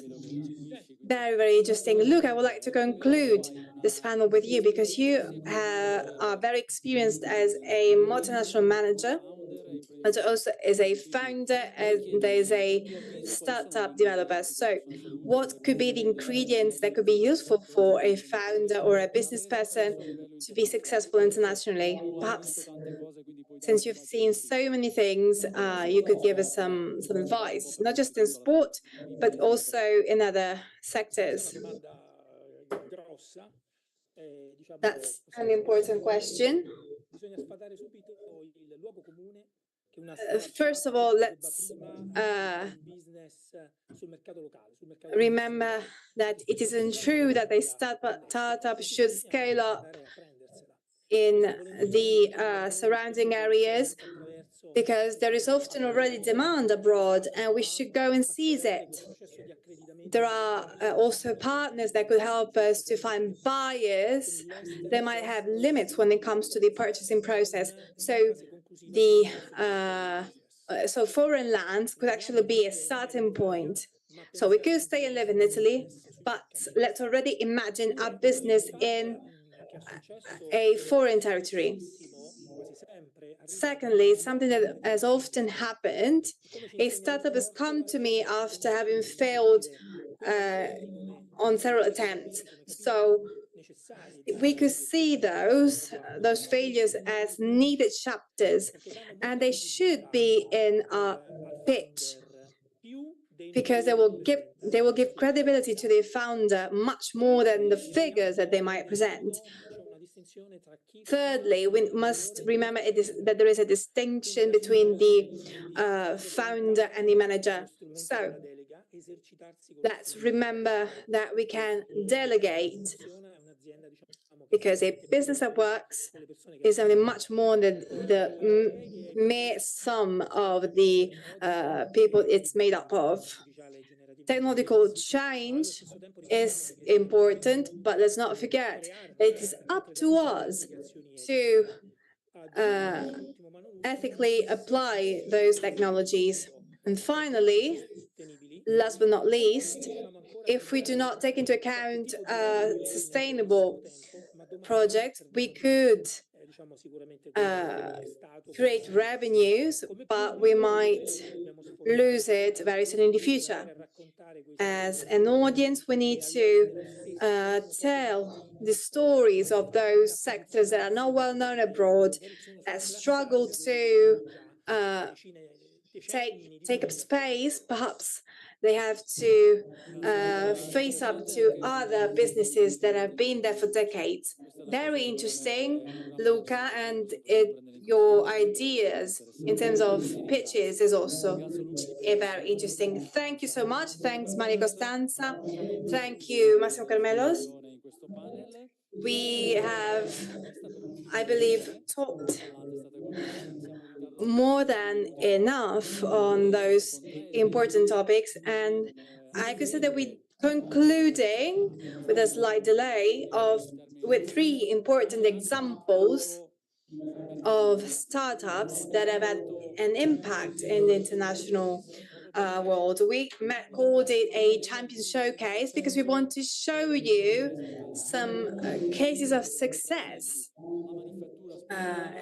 in terms of Italian businesses, sport manufacturing, textile, and sport fashion, and then e-games and sports. It is with pleasure that I would like to introduce one of the most important manufacturing businesses in sport from the northeast of Veneto. They include important brands such as Rollerblade and Mombuto, the president of the Technica Group, Alberto Zanatta. Can you hear us? Can you hear me?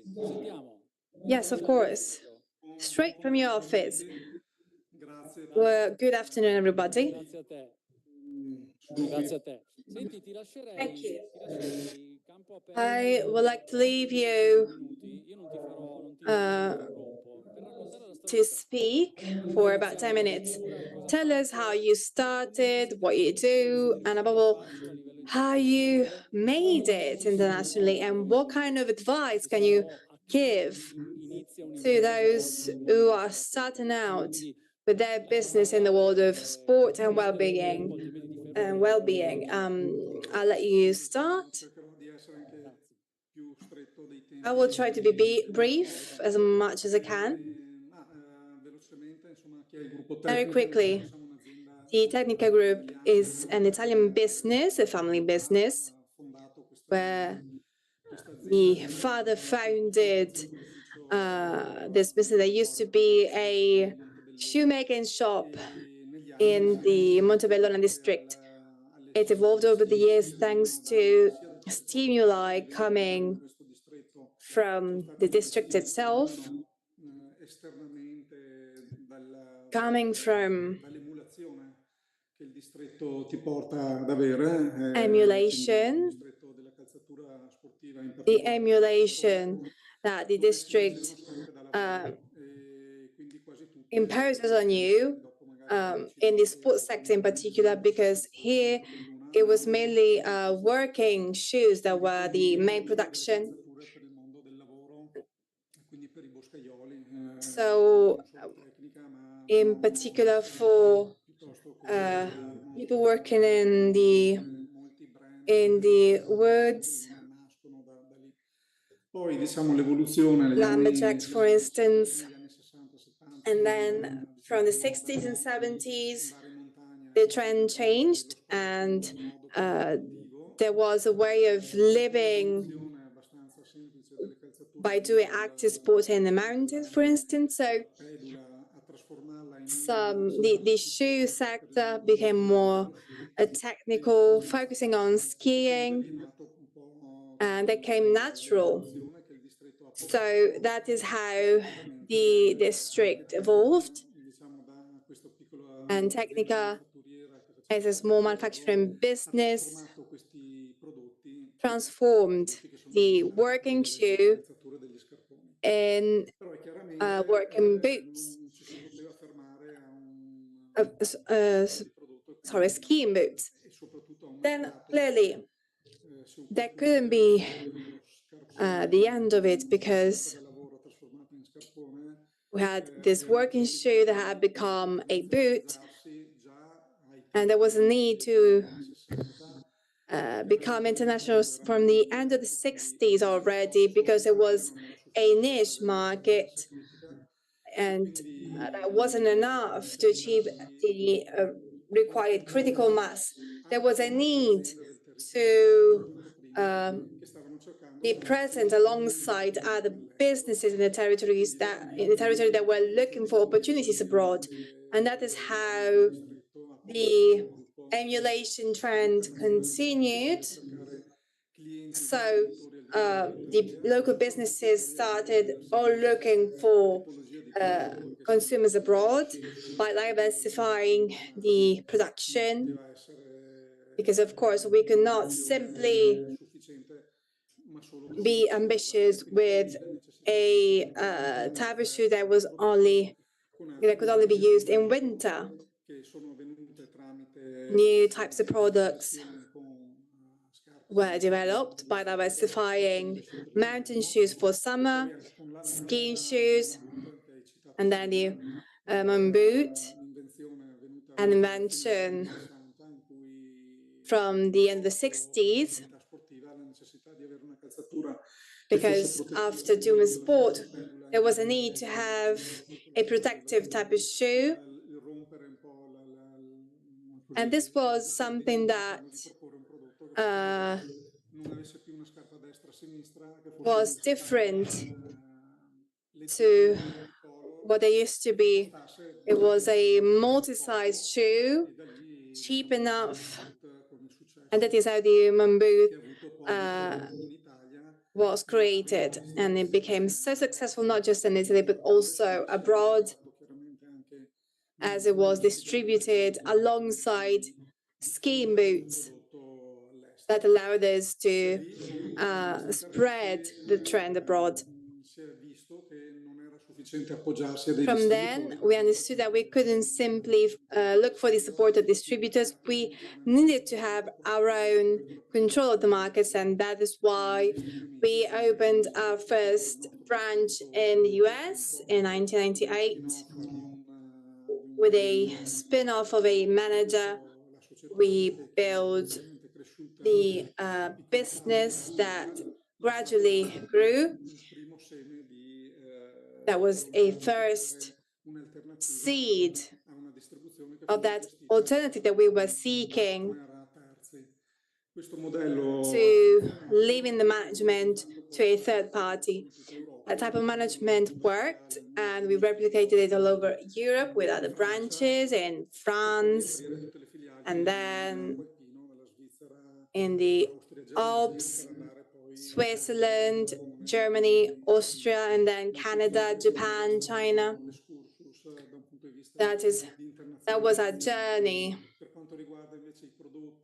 Regarding the products themselves, as we were growing in terms of distribution, we saw the need to complement the offer with the supply with other types of products. So we started an acquisition campaign at the end of the 90s by diversifying and acquiring several brands in the clothing sector, and then we acquired in the German business, such as Loma, that was particularly powerful in terms of trekking shoes and mountain shoes. We transformed it in a brand that has become international, focusing not in Germany in general, but in a region in particular, in the mountainous region. From then to the international scene. So we continued in the 2000 that we acquired Nordic and then Blizzard, and that allows us today to have 6 brands in that portfolio. Technica is the group lead, and then we have Technica for the skiing shoe alongside Blizzard, and then we have Dorna for summer, and then we have Nordica that we acquired because it offers the boot and the skiing shoes, and then Lorna, the German brand, that distributes other types of shoes. We have 550 million in turnover, and 90% is registered abroad, and 70% are the sales made in the Italian market. As distributed as we are internationally, the opportunity for growth becomes exponential, because the more we open in some markets, the more we find support opportunities in the local area that allow us to grow even further. So this is the history of the group, a group which is also rather vertical with its production from Ukraine to Slovakia, Germany, also with partnerships in Asia and Vietnam. Just to give you an idea of our story, we are about 3,800 employees, and including the production plants. If I had to highlight the strength of our group, I would mention the innovation capacity. in our own territory where we have the main headquarters and where all of the patents are created, the latest updates are tested out. We can say that this is the main hub here in Italy, and just like an octopus, we have our components all over the world. This gives us the opportunity to react to new market trends because we are now used to change in the last 5 years and the things that have happened on a daily. We have become eclectic as we find solutions to any types of issues, whether it is about logistics or product development or distribution,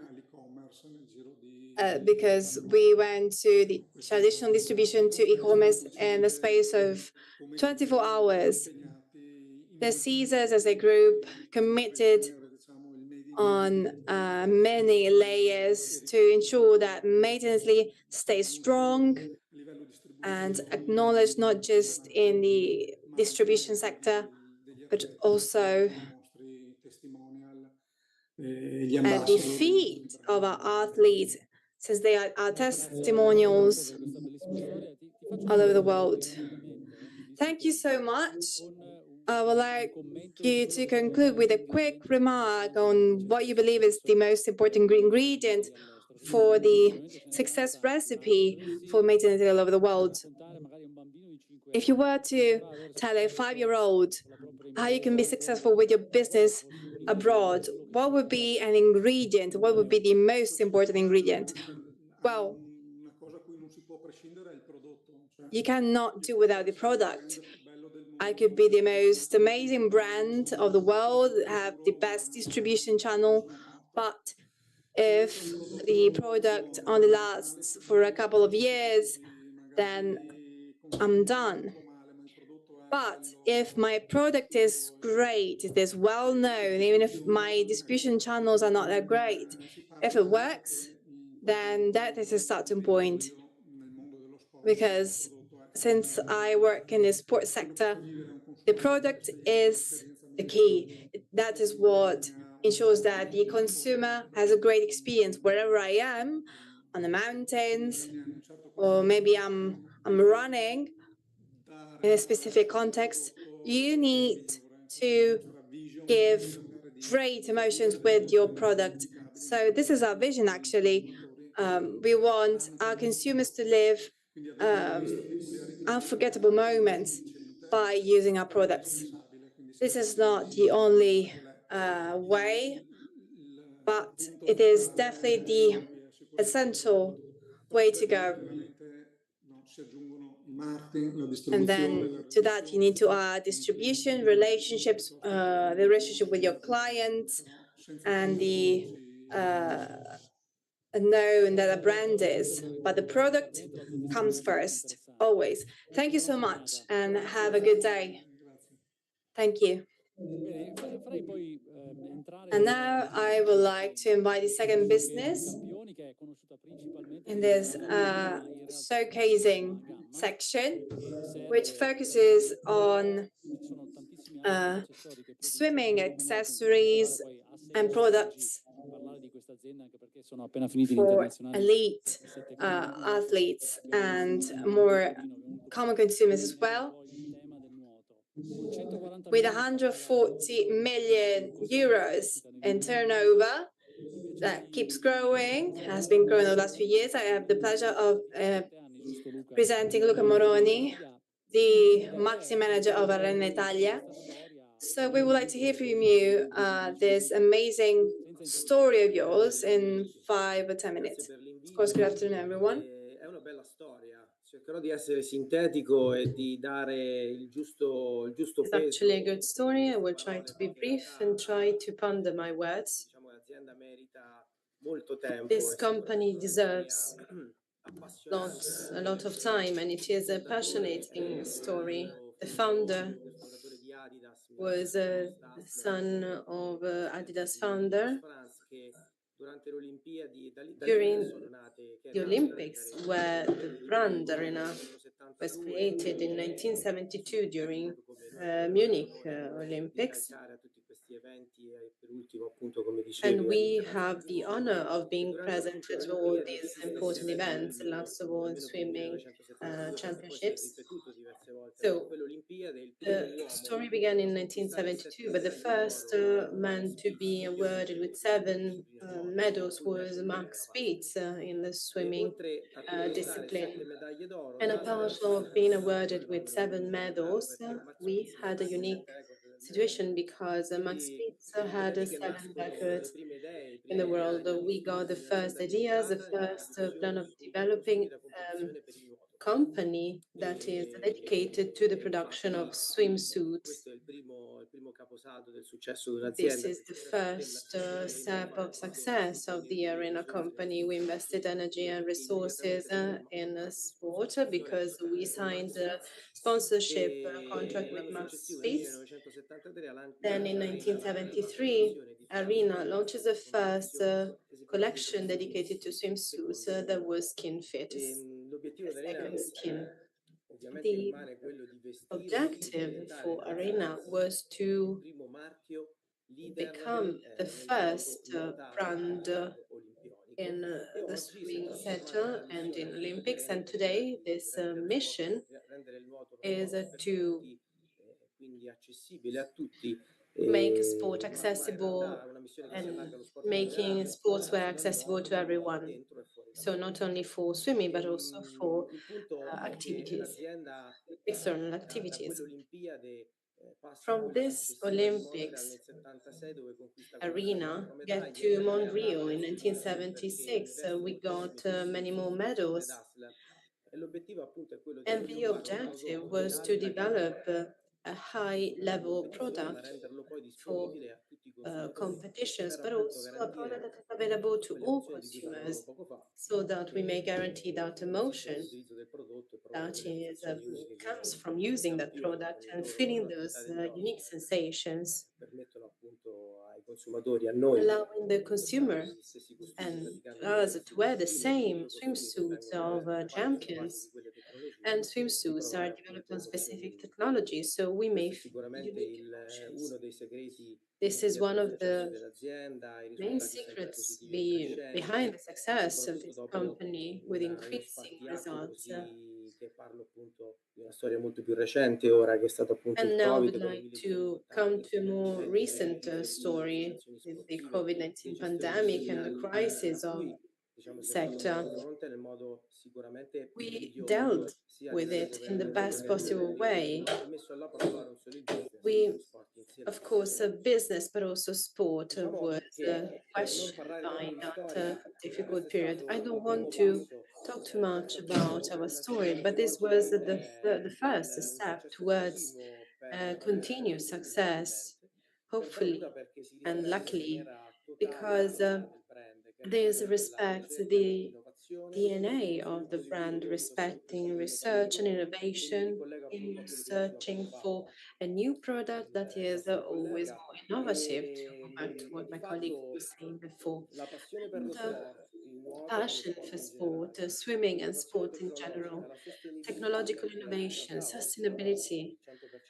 Today, 100% of swimsuits for competition, but also to go to the seaside, are made of sustainable material. So recycled material and sustainability is at the basis of technological innovation to guarantee success. Respecting DNA, respecting the authenticity of the brand is our third pillars to guarantee the success of Arena. But I would like to say this is quite cross-cutting. And the Sette Colli competition resulted in the fact that the champions who were awarded the possibility to go to the next Paris Olympic Games We're using our last product we launched, Primo. la massima sintesi di tecnologia e di That sviluppo is a synthesis of technology and development within si utilizzerà sustainability. appunto la stessa, non solo la nazionale italiana, ma anche It altre will be nazionali used di by partner, the Italian le prossime team, Olimpiadi di Parigi.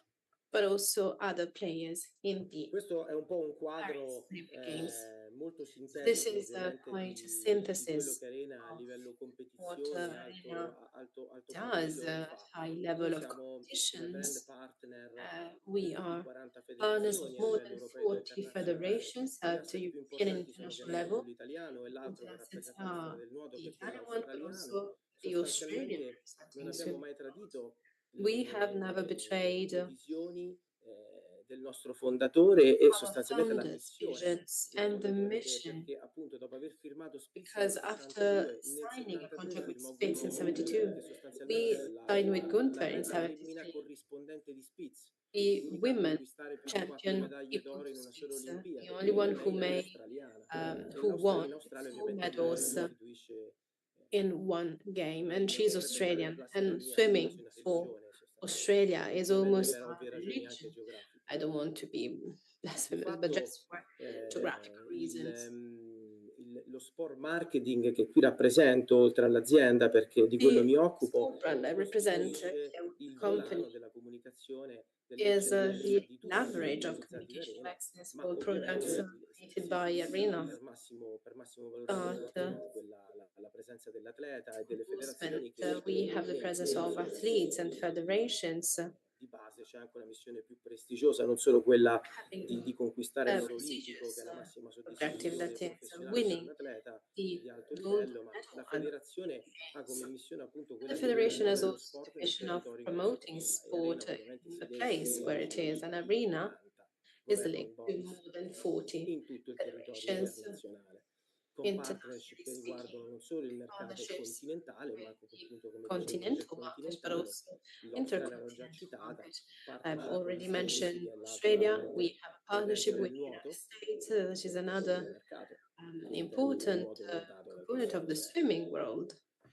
Questa è una panoramica, dicevo This is appunto a general sintetica, certo, overview, perché, my brief. ripeto, si dovrebbe parlare moltissimo di We prodotto, di should nuoto. speak about the Noi abbiamo un'azienda di product. proprietà, Focus on that. Powerskin, We have our Gruppo team, Arena, that e è is part completamente of dedicata allo Arena Group, sviluppo di and costruire this la is dedicated competizione. to develop Abbiamo sul mercato una competition range di swimsuits. prodotti che We proprio per have essere a range of competitive tende products on the tende a rispondere market di ogni tipo di that categoria di alto tends livello. to Quindi abbiamo um, un'offerta molto meet segmentata a the livello demands of tecnologico e swimmers. prodotti ad So we altissimo have livello. a great Questo range of vale non offer solo per i and also swimsuit high per technology products. This semplificare, ma is proprio not only for appunto, swimsuits that are the come dicevamo prima, anche gli altri easiest accessori product relativi al to mention, but nuoto, also come other le cuffie, accessories such che as potrebbero avere due mondi dances. definiti perché sono il massimo esercizio di ingegneria sia in termini di And this idrodinamicità, ma is anche the per most esempio di stile che important appunto in servono terms perché of sono tutti style prodotti and affidabili, dynamics, sono because destinati, sono these tutti are all products for the final rintracciabili user, nel also marchio swim americano caps, in for tutto il instance, and territorio these you may nazionale, find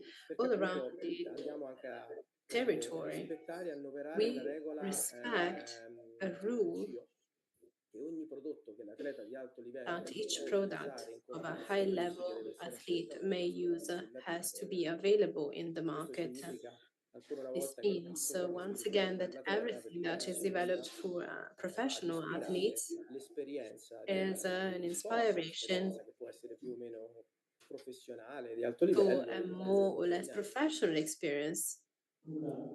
Luca, thank you very much for this overview. Apologies, have I interrupted you? No, please go on. I would like to ask you, as I've asked Roberto Zanata, what is the ingredient for success for Made in Italy abroad? What was your Diciamo ingredient for che success, if you have one? Well, maybe forse per me è più facile for me raccontarlo it is perché easier to essendo say, imprenditore ma because manager as I'm no entrepreneur, but Arena, I'm manager of riesco Arena, a vedere una parte I della storia may già see scritta a part of the in story effetti that is already success written, stories. and I may give you a Cioè synthesis. per me te la So trasferisco I sostanzialmente, can nel senso transfer it che to quello che you. ho visto negli ultimi 18 What I've anni è un seen in the last percorso 18 di years is innovazione a tecnologica di research, continuous research of innovation and authenticity, credo sia respecting questo the DNA of the brand. l'ingrediente vincente. So it is the Poi mixture of these la realtà di ingredients Arena è una realtà that davvero bring the success.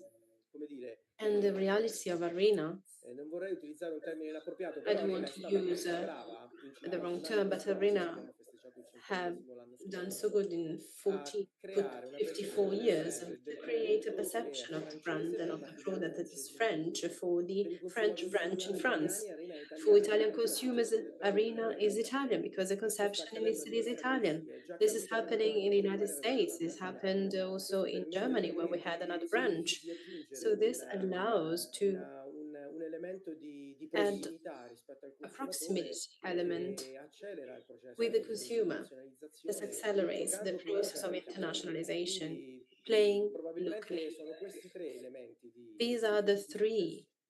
elements for success, in my Grazie opinion. Luca, io Thank you, ringrazio Luca. te per il I'd tuo like to thank you for intervento, your molto intervention. interessante, That was ringrazio very te interesting. I would like to thank Arena a presto. and see you soon. Grazie a voi. Thank you. Have a good day. Causa, il nostro And terzo now I would like to call our last speaker for this day, Luca Pagano, who is the founder and CEO of a very interesting reality operating at international level, but in a different context compared to the previous companies, Clash. So it is in the gaming sector. You are the last speaker, so it is no easy task to speak as last before lunch also. So please, can you tell us the Clash story in 5 minutes? Then if we have time, I will ask you what is the most important ingredient for international success. Thank you. Thank you very much. Good morning, everyone, and thank you for this opportunity to tell about Clash. Clash is operating in the gaming sector, as you said, focusing particularly on electronic sport, so video games, competition video games. I will give you just some info through a slide I will share with you. Please tell me that you can see that. Yes, we can see that. It is the center of the screen, so you should put it full screen mode. Okay, that is best. So, very quickly, video gaming market. This is an industry that in 2023 had a profit of 184 billion dollars. So it is bigger than music and cinema. In 2026, we think this will be over 200 billions. I would like to say that just to support this opportunity. And we are talking about an international market. To have such figures, it is important to be present at international levels. We may think that the industry is conceived for male, but actually 45% are female. So this piece of data would like to support an industry that is cross-cutting compared to different users. So anyone play video games, men and women. So what has Clash done? Clash is dealing with the video game sector. Clash is a very well-known brand, nationally speaking and internationally speaking, and this is very interesting because linked to the territory as techniques, the reality that was created in Treviso and become an international reality, but we actually created the event many years and we create content and best experience for players. This is a way to be able to do engagement with the places, but of course our success stories allowed us to get those partnerships with Inter Prima, Milan football team and Real Madrid in Spain. And then in the sector of video games, we have some partnerships with producer of video games, Rio, Clash Royale, Bronze Stars, League of Legends. We were created 6 years ago we have gathered $3.5 million, an important capital. We gathered important assets where when we went abroad. So this is one of the main problems we have seen with video games in Italy. This is a very known sector, but not so much appreciated. Or let's say that it is undervalued compared to its potential. So great part of investment came from abroad when we were able to go beyond borders. Dasha had an important development during the last 3 years. We developed our Flash platform. One thing is creating physical event and presence event on the territory, but when you develop technology with our platform, e-business become scalable. And so apart from being easier on scalability, also it is very interesting for investors. Here is an important slide that allows how we were able to become international starting from Treviso. We were able to get to different markets in different continents. About 43% in Europe, only 50% comes from Italy. So 20%, that is 65,000 users, are Italians. The rest comes from the rest of the world. We are present also in Middle East. How did we, I will stop sharing. How could we go beyond national borders? Well, of course, doing good is allows you to make profit. Also, our representatives were able to represent our brand all around the world. This was our marketing tool, strong. So doing good on the long term always paid off. It is clear for us, partnerships with important brands, Italian brands, allowed us to scale our business in a very important way abroad. Partnership with Inter, football team, and Milan afterwards allowed us to have an important reputation against those who was not interested in our company, those we could not conquer. And here,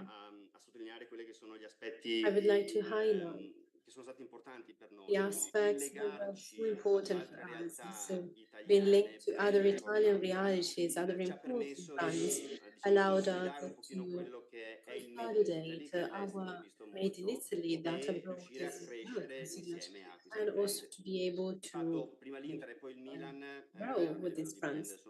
With Inter and Milan, these are two very important brands, and they may be more attractive than Clash. But it is clear that we have joined forces and excellence, let's say, Inter, Milan, Fortis, but also some other important brands.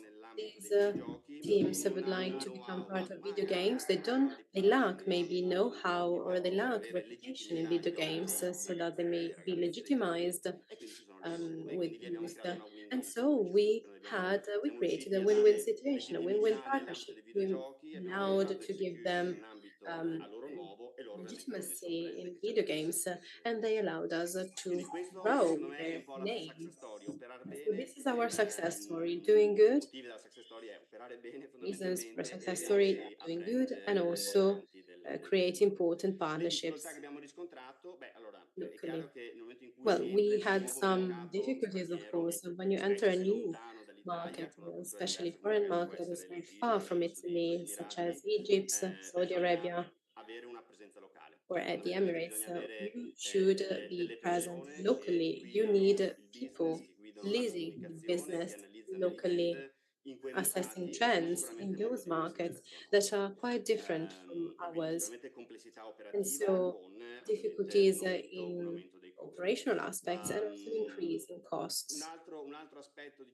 Another difficulty was gathering assets. We were able to have assets when we went beyond our national borders. Now it is easier because we may be present, we may talk to foreign investors in a more efficient way.